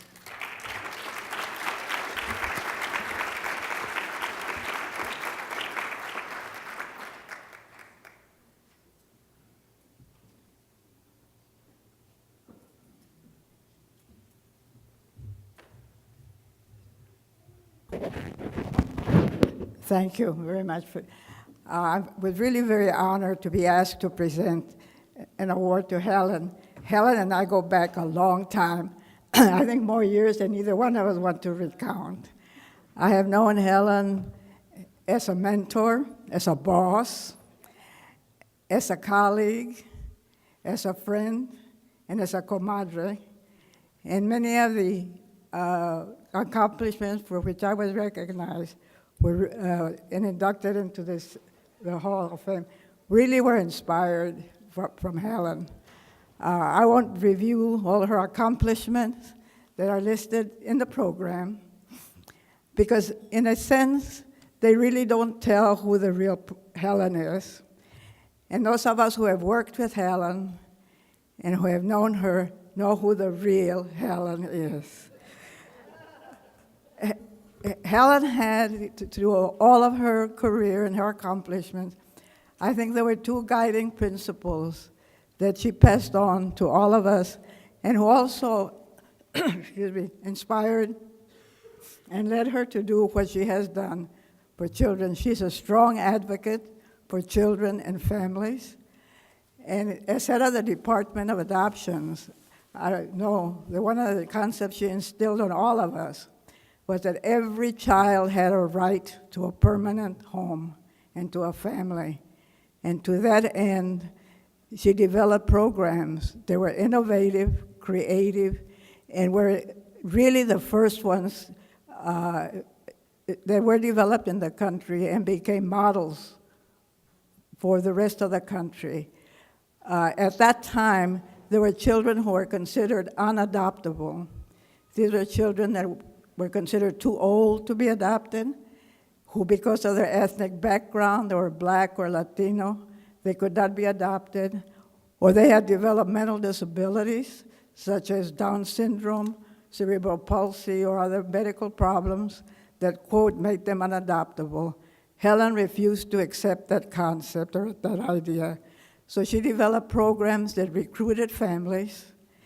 She really believed that if you just let the community know what the need of children were, that the community would respond.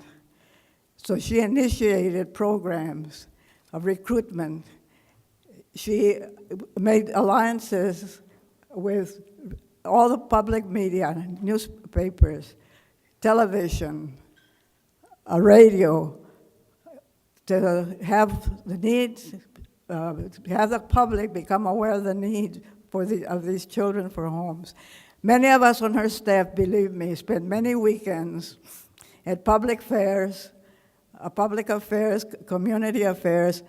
We were in the parks with booths, manning booths, telling people about the need for children, for families. We learned to appear on television, we learned to appear on radio, we learned to be interviewed by print. Anywhere that there was an opportunity to let the community know, we were there, and Helen inspired us and trained us to do this. But she rose to the occasion. She wanted to make her concept of the right of a child to a family to be a reality. So she created and developed special units. She created the first bilingual, bicultural placement adoption unit in the country.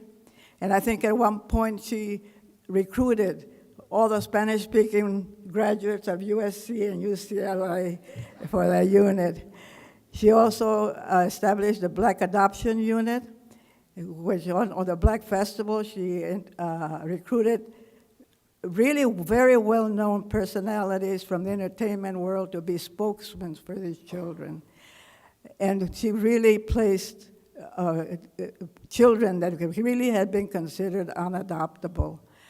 But she didn't forget the children for whom we were unable to find homes. So she established and developed an emancipation unit that prepared those children when they reached majority and had to leave foster care, that they also had to deal with the world. She instituted training programs for them, development programs that included continuing education, housing, employment, and even driver's licenses. So we all have that commitment and that belief that every child should have the right to a family and to a permanent home. The other concept that she also believes very strongly, that everything we did should be held to the standard of what is in the best interest of the child.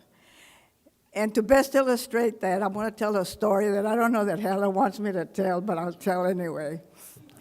We had a child in the Department of Adoptions, in the care of the department, that we were making plans for that child. A third party appeared and asked for custody of that child. After a study and evaluation of the family, the social worker decided that and recommended that it was not a good plan for the child, so rejected the plan. The case wound up in juvenile court, where the judge, unfortunately, ruled against the social worker's decision and ruled in favor of the contesting party. The social worker was very upset because it was not a good plan for the child. When Helen heard about it, she was head of the Department of Adoption. She personally appeared in juvenile court and appealed to the judge to reverse his order, stating it was not in the best interest of the child. The court refused and upheld the ruling. Helen advised the court that she was not complying with the order, that it was not in the best interest of the child. The court then threatened her with contempt of court and a fine. And Helen still said she's not complying with the order. The judge then said, okay, you're going to jail. You do not comply, you'll stay in jail until you comply with the order. Helen said, I would rather go to jail than risk the welfare of a child. Fortunately, our cooler minds prevailed. The judge was convinced to review again the social worker's recommendation. On reviewing the recommendation of the social worker, he reversed his order and freed jail. We were all ready to protest free jail. But you know, it taught all of us too, that what you do for one child eventually will help other children. Because that not only helped that child, but in future court hearings, more respect, more credibility was given to the social worker's recommendations, professionalism, and integrity. And that is one of the principles that Helen passed on to us. So Helen, I'm very honored to be able to present on behalf of the Hall of Distinction the award.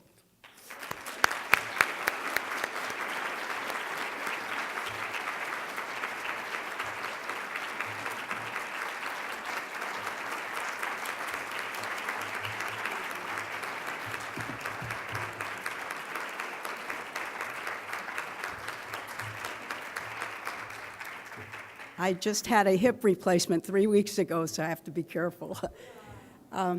Thank you, Dolores. Believe me, your comments brought back many memories. So it is just wonderful to be here, and I really recall, for those of you old enough to remember what Jackie Gleason used to say on his program, how sweet it is. And it really is. I see family. And family, as I get older, I really appreciate more and more. I mean, you're just priceless. You don't know that, but you are. And I see friends who have become like family, and I see staff from the Department of Adoptions, and they bring back memories of a staff like Dolores gave you an impression that really were so great. And every time they went out in the community, I got all these calls about, oh, wonderful staff, are you really doing all those things? And I said, yes, we are. And it was just wonderful. And I remember it so great because those years were truly a Camelot for me, just wonderful. And I also know that these kinds of events just bring memories of people who have helped you along the way. And I'm a big Wizard of Oz fan, and I now see all these greeting cards that say, it's not where you're going, it's the people you meet along the way. And that's really how I feel in terms of my career, that there have been so many people who have helped me. And I won't name them all, but I will name my parents, because they so believed in education. And my years as an undergraduate at Fresno State and as a graduate at USC, you know, I just cannot be grateful enough for that. They opened doors of opportunities that gave me the opportunity to make the kinds of programs that I did. And to the comadres who are here today, this was a group of this is still a group of Latino social workers, Latinas, and believe me, in days when I thought, I'm going to get out of this work, they would be of so much support and really wise counsel, and I'm forever grateful to them. Another thing that I think of today is just that there's so many memories that are evoked from just running into the people that I've seen today and so forth. And I often think of the good old days, and I've also think of an expression that I've heard, and that's that what the heart has once held, it will never lose. And I'm so grateful that for the new memories that I have from today, that my heart will hold, and I'll look on in days and years to come and smile and be grateful for it. So I'm not one for long speeches, so I'll just thank CSWA for including me among the honorees today. And I also thank you all for attending, because I look at you and I'm still very proud to be a social worker. Thank you.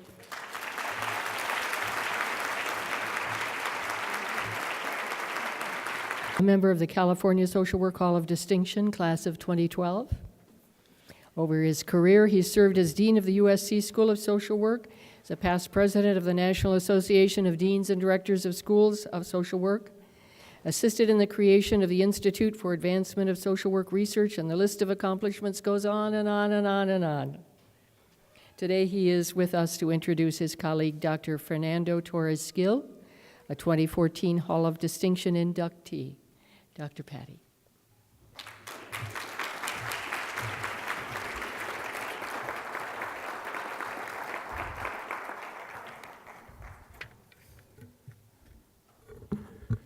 Congratulations to Marilyn, first of all, my successor. Marilyn, you've been there 17 years. You've built a magnificent school on top of that one that I left. I want my job back. 17 years, after all. No, but I'm here to introduce another one of our honorees tonight, Professor Fernando Torres-Gil. A 95-year-old anthropologist once told an interviewer for The New Yorker that she was tired of being old, and that being old was not a game for sissies. Well, I have come to understand that in a way that I didn't when I first read it. So I speak from some personal experience as I'm getting along in the tooth, but also, and maybe more importantly, because I help care for two siblings, respectively 86 and 93, both of whom with significant health issues and memory loss. When I see my brother and my sister, who have some resources, modest, I think about the millions of older people whose old age is complicated by lack of income, poor access to transportation, poor nursing home care, and so on. So why do I bring this up? Because our honoree today, Professor Torres-Gil, has spent a professional lifetime working to develop policies and support systems that ease the burdens for both the elderly and those who care for them. Imagine a world in which my brother and sister would be in a nursing home without hope, without alternatives, waiting to die. Though life is still challenging, bear with me a minute. Though life is still challenging, The network of supportive services that now exist allow them and countless millions in this country, the elderly, the option of staying in their homes near or with family with a modicum of safety, comfort, and dignity. Far from perfect, to be sure, but a gigantic leap from 40 years ago when Fernando began his advocacy on behalf of the elderly. Professor Torres Gill, perhaps as much as any social worker, policy analyst, or gerontologist, has been responsible for changing the landscape and bringing support systems to millions of elderly and disabled people, especially people of color. As a voice for elderly Hispanics, for example, he is without parallel. If you ask anyone in the field of gerontology, they will tell you that Fernando has been a leader in transforming what we as a society, how we as a society now provide for our older citizens. As an academician and an academic dean, his research and scholarship have informed aging policy discourse over the last 4 decades, his policy and administrative work at the highest levels of government.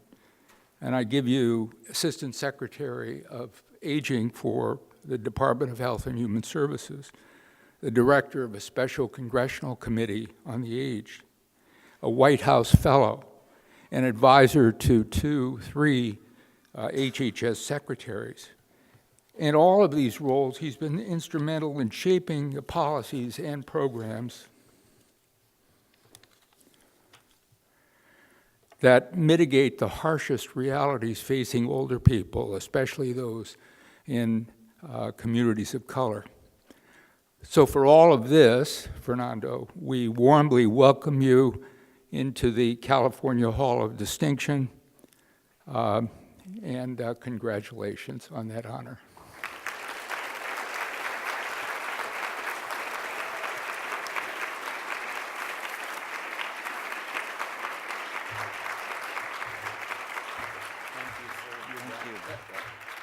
Thank you, Reno, and thank you not just for those kind words, but thank you for having been a mentor, a coach, and a friend throughout my career, and for driving up from San Diego in that awful traffic.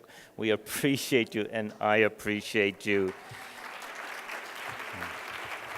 And I want to thank all of you, certainly the California Social Work Archives, the Hall of Distinction, and all of you who have reinforced the importance of not just history, but acknowledging all those who have come before and all those who continue to provide leadership in social work and social welfare and social policy.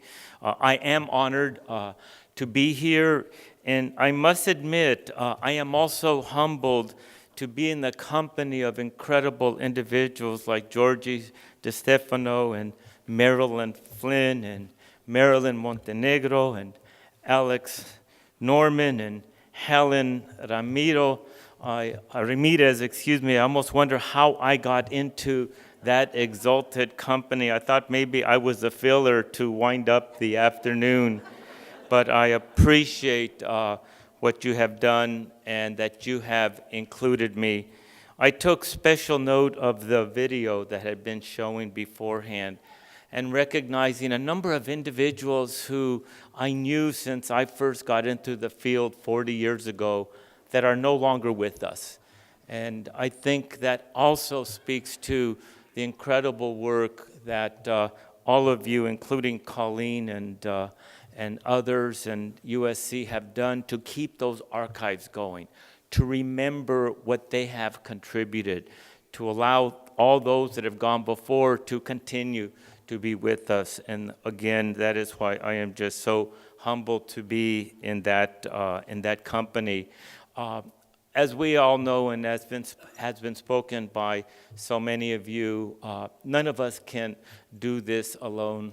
We all need to be part of a village, a support system of those around us that enable us to continue to stay in the struggle. And in that respect, I am so fortunate to have family and dear friends who are here with me today. And my special tables are over here on this side with my sister and goddaughters and nieces and two special little babies that were getting a little restless, but they came to cheer on their abuelito. And the cute one over there is little baby Benji. Raise him up, Len. And our other little girl, Eva, has got a little restless. There she is over there with her dad. But all of us have special people in our lives, but certainly looking at these little special ones just remind us that the work we do now will also have to be the work we continue for their longevity and their lifespan and future generations of young persons who will also hopefully have a good old age and will benefit from our advocacy. Certainly our professional networks, and I'm proud to be a social worker teaching at UCLA and the great Department of Social Welfare, and I have my wonderful colleagues here at this table.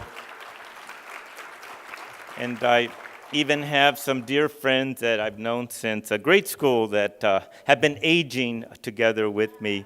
And so it's just wonderful to have you all. My wife is not here because she's caregiving for her mom who has Alzheimer's, so she's just returning from Northern California. And thank you to the California State Legislature for the work you do on behalf of aging, disability, and long-term care. We truly appreciate that.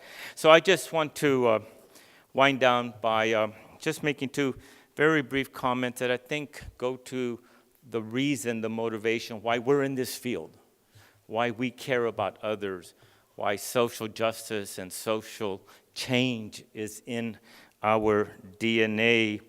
On my part, like all of us, we're influenced by our parents and others. And just last week, October 20th, we celebrated what would have been my mom's 91st birthday. She passed away 6 years ago, but she's still with us. We go and visit her where she now resides. But I mentioned that because many, many years ago, growing up in Salinas, California, my mother faced her own circumstances, like so many families, having to, abandoned by her husband, having to raise 9 children as a single mother, having to swallow her pride and enroll in AFDC, the old Aid to Families with Dependent Children. Having no place to shelter her children, she moved into public housing. But that was not going to make her feel sorry or any less of a person. And so she instilled in us, and all of us, that one should give back regardless of your circumstances.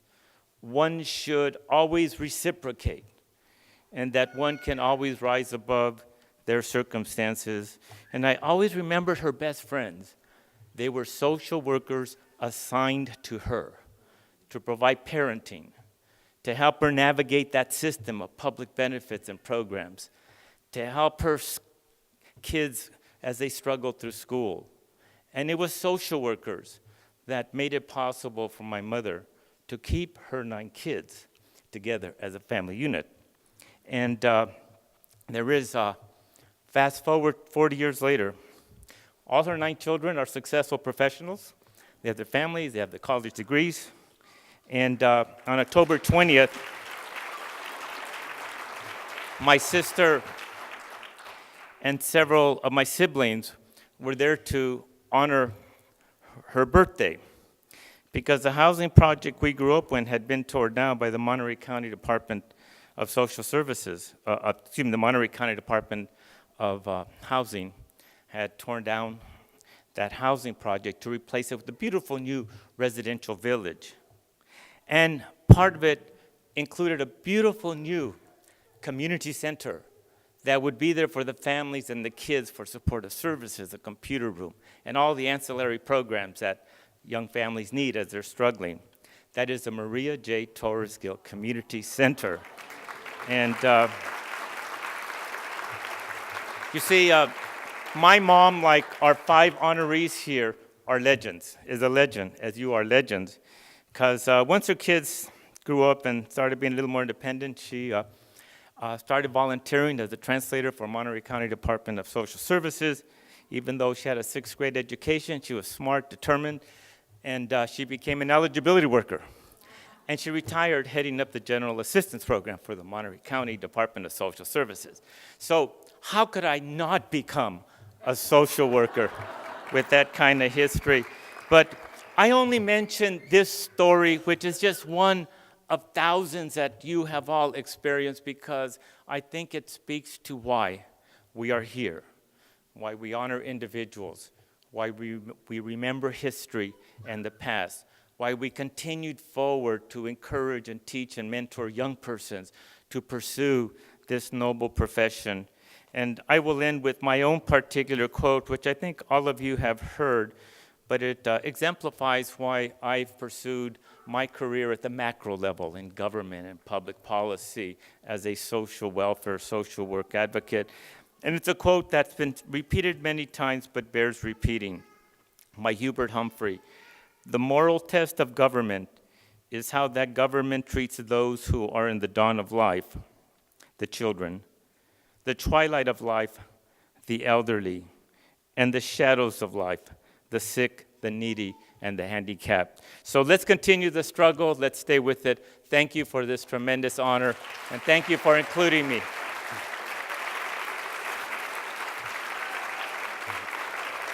Thank you.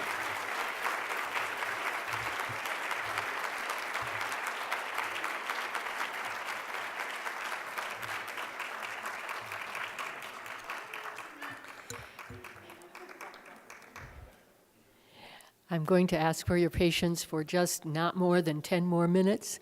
We have one speaker who's not on the program, but she has an important message for us today. Our CSWA board member, Asha Hayasinghe. Did I come close? Hayasinghe. This time I have your last name. She has a brief message for us, and then I have some just housekeeping at the end, so we'll be finished within 10 minutes.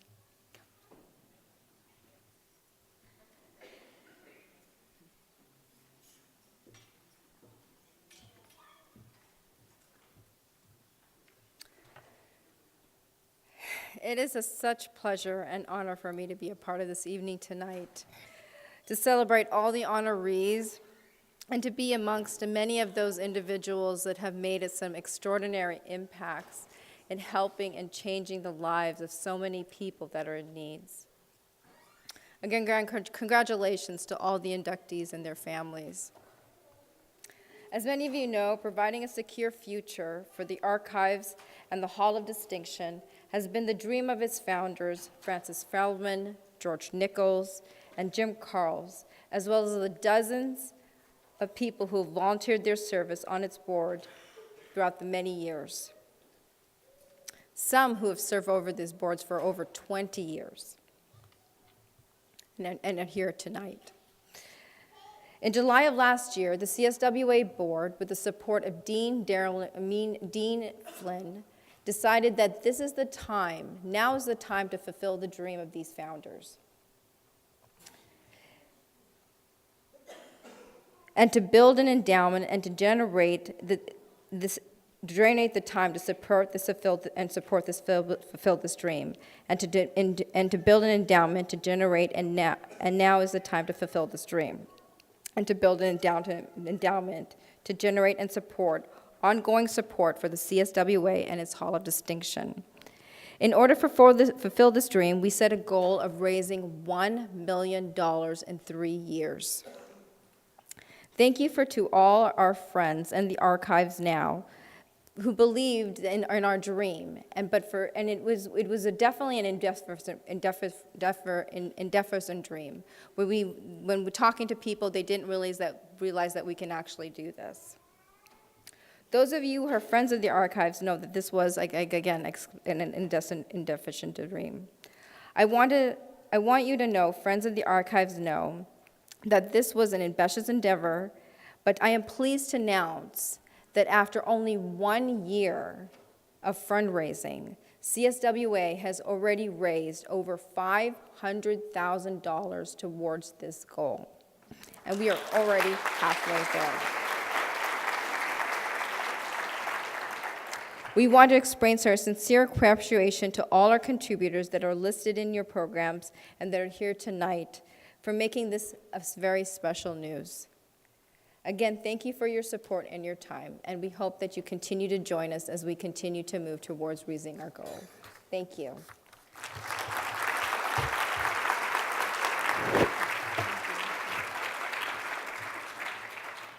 Thank you, Asha. Just some quick announcements and thank yous to the family and friends of the inductees for sharing this experience with us this afternoon.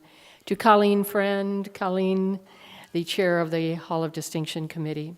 To the CSW program manager, Katie Johnson, and who's responsible for bringing everything together today.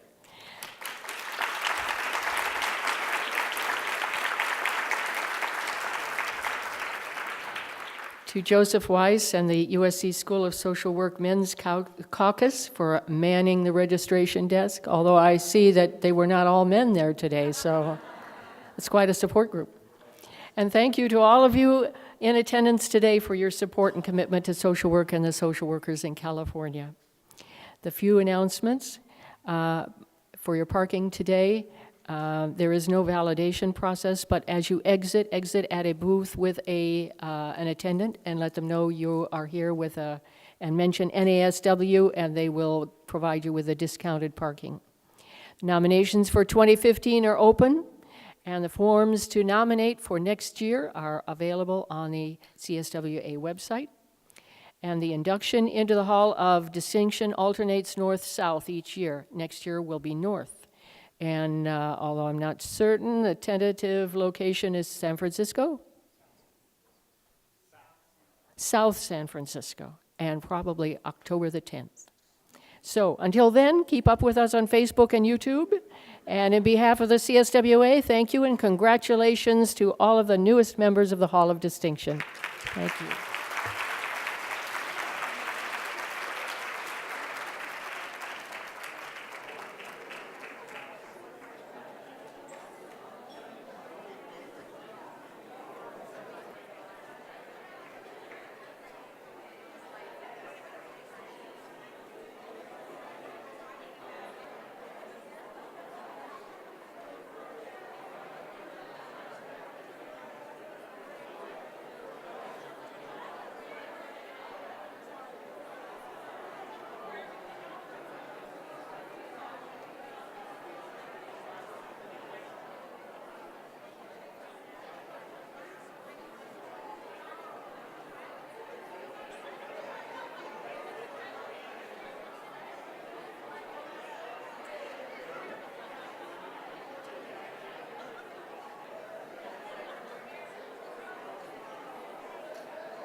Hi, I'm Georgie DiStefano. I'm the former executive and clinical director for San Diego State University's Driving Under the Influence program.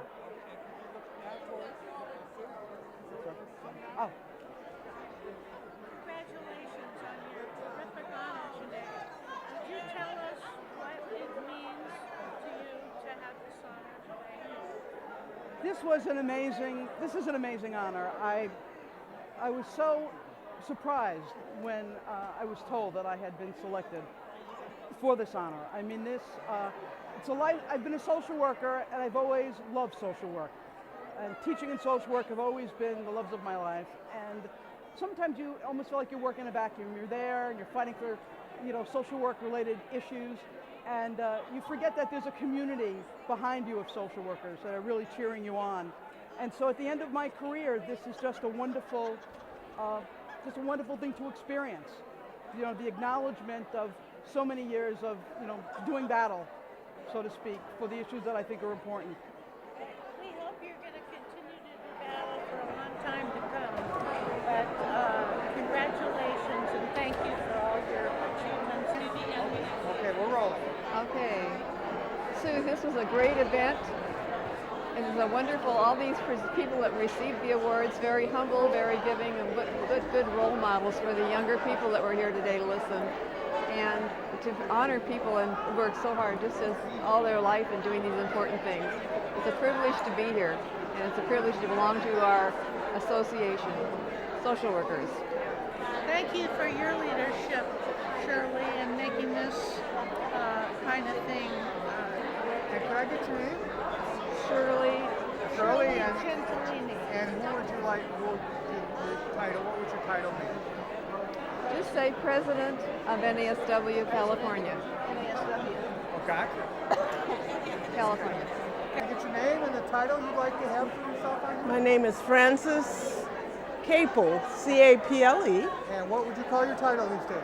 My title is retired Associate Dean from the School of Social Work at USC. Gotcha. Okay.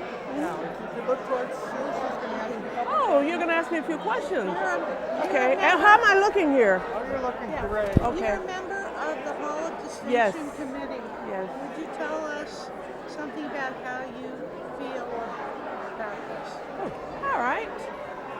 As a member of the Hall of Distinction Committee, it has been my real great honor over the years to participate in this activity of both developing the criteria by which we go now to establish who might be our nominees.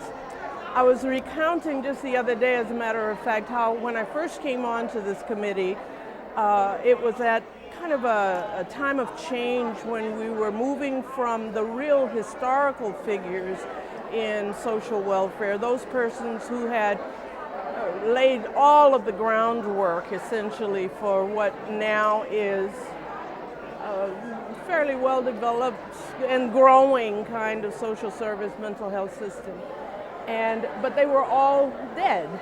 And we began to induct persons who were now living. And I was thinking about, for example, and her name has been mentioned several times tonight, Frances Feldman as one of our earliest advocates and forerunners and developers for this particular activity, and Chauncey Alexander as two of the great leaders in California who were able to come and receive their awards or their nominations or their inductions. So being a part of this, it is an extraordinary experience to participate and to see each year the inductees as they come and explain what they've been doing in terms of this history. I learned so much tonight that I thought I had seen it all in the nomination material, but to hear it directly from these persons is just extraordinary experience. Thank you for your contribution. You're quite welcome. Thank you, Sue. Oh, you do want your thing back? Well, it would be better. Hang on, I got you caught Yep. there. Uh-oh. Okay. There we go. Okay. All right, what's your name? Joe. Joe, and just kind of look towards me. That's what it is. Where? Joe, what's your last name? Wise. And what are you? Okay, I'm gonna start. So my name is Joseph Wise. I am the MSW intern with the CSWA. As a student, this event means a lot to me because it gives me really hope for the future of my career and that differences can be made and you can be an agent of change and really have an impact on this world. And I think it's of vital importance that we recognize not only the people, but more importantly, the work that they've done. The guys we're going to need, I tell you. There you go. And Susan, what title do you go for on this video? Ambassador to the International Federation. Let me say that. You can change it later. I'm a member of the Hall of Distinction Committee and on the board of the CSWA. I just want to say thank you to everyone who made tonight possible. We have achieved the dream of so many of our leaders in the profession, such as Francis Feldman, Jim Carles, and countless others. Being here tonight reaffirms my own feeling and inspiration of why I chose to be a social worker. Thank you to everyone. Okay? I tell you, yep. Is. Okay. So first of all, can I get your name and Okay, Helen Maxwell. what title would you like to go on the video? Let's see, I'm Regional Administrator for West Los Angeles and Metro North Emergency Response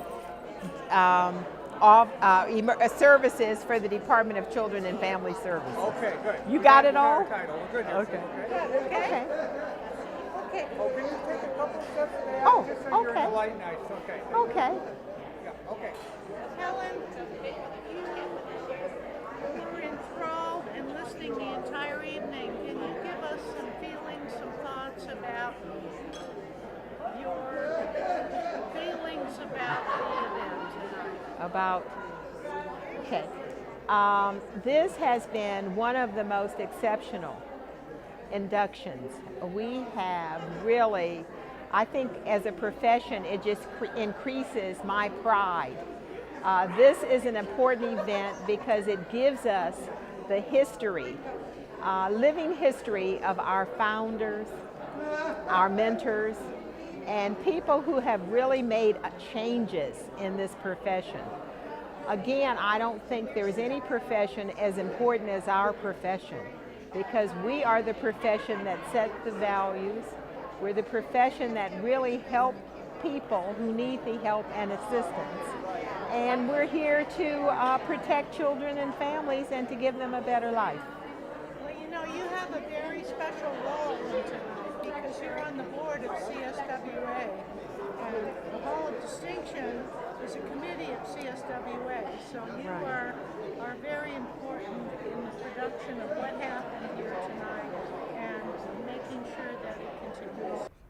Oh, okay. Okay? Yeah. And then you're to the audience. We have a special announcement for you this evening, and here to convey that information is Asha Ayasinga. Oh, all right. Oh, what was the... It was a... Okay. Anytime. Okay. We have a special announcement to make tonight, and here to deliver the good news is Asha Ayasinga. Okay, and then the very last? The 2014 inductee to the Hall of Distinction, Fernando Torres Gil. No, it was,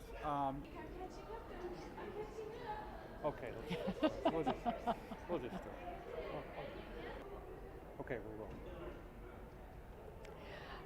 Dr. Reno Patty is here today to introduce Fernando Torres Gil, inductee in the class of 2014.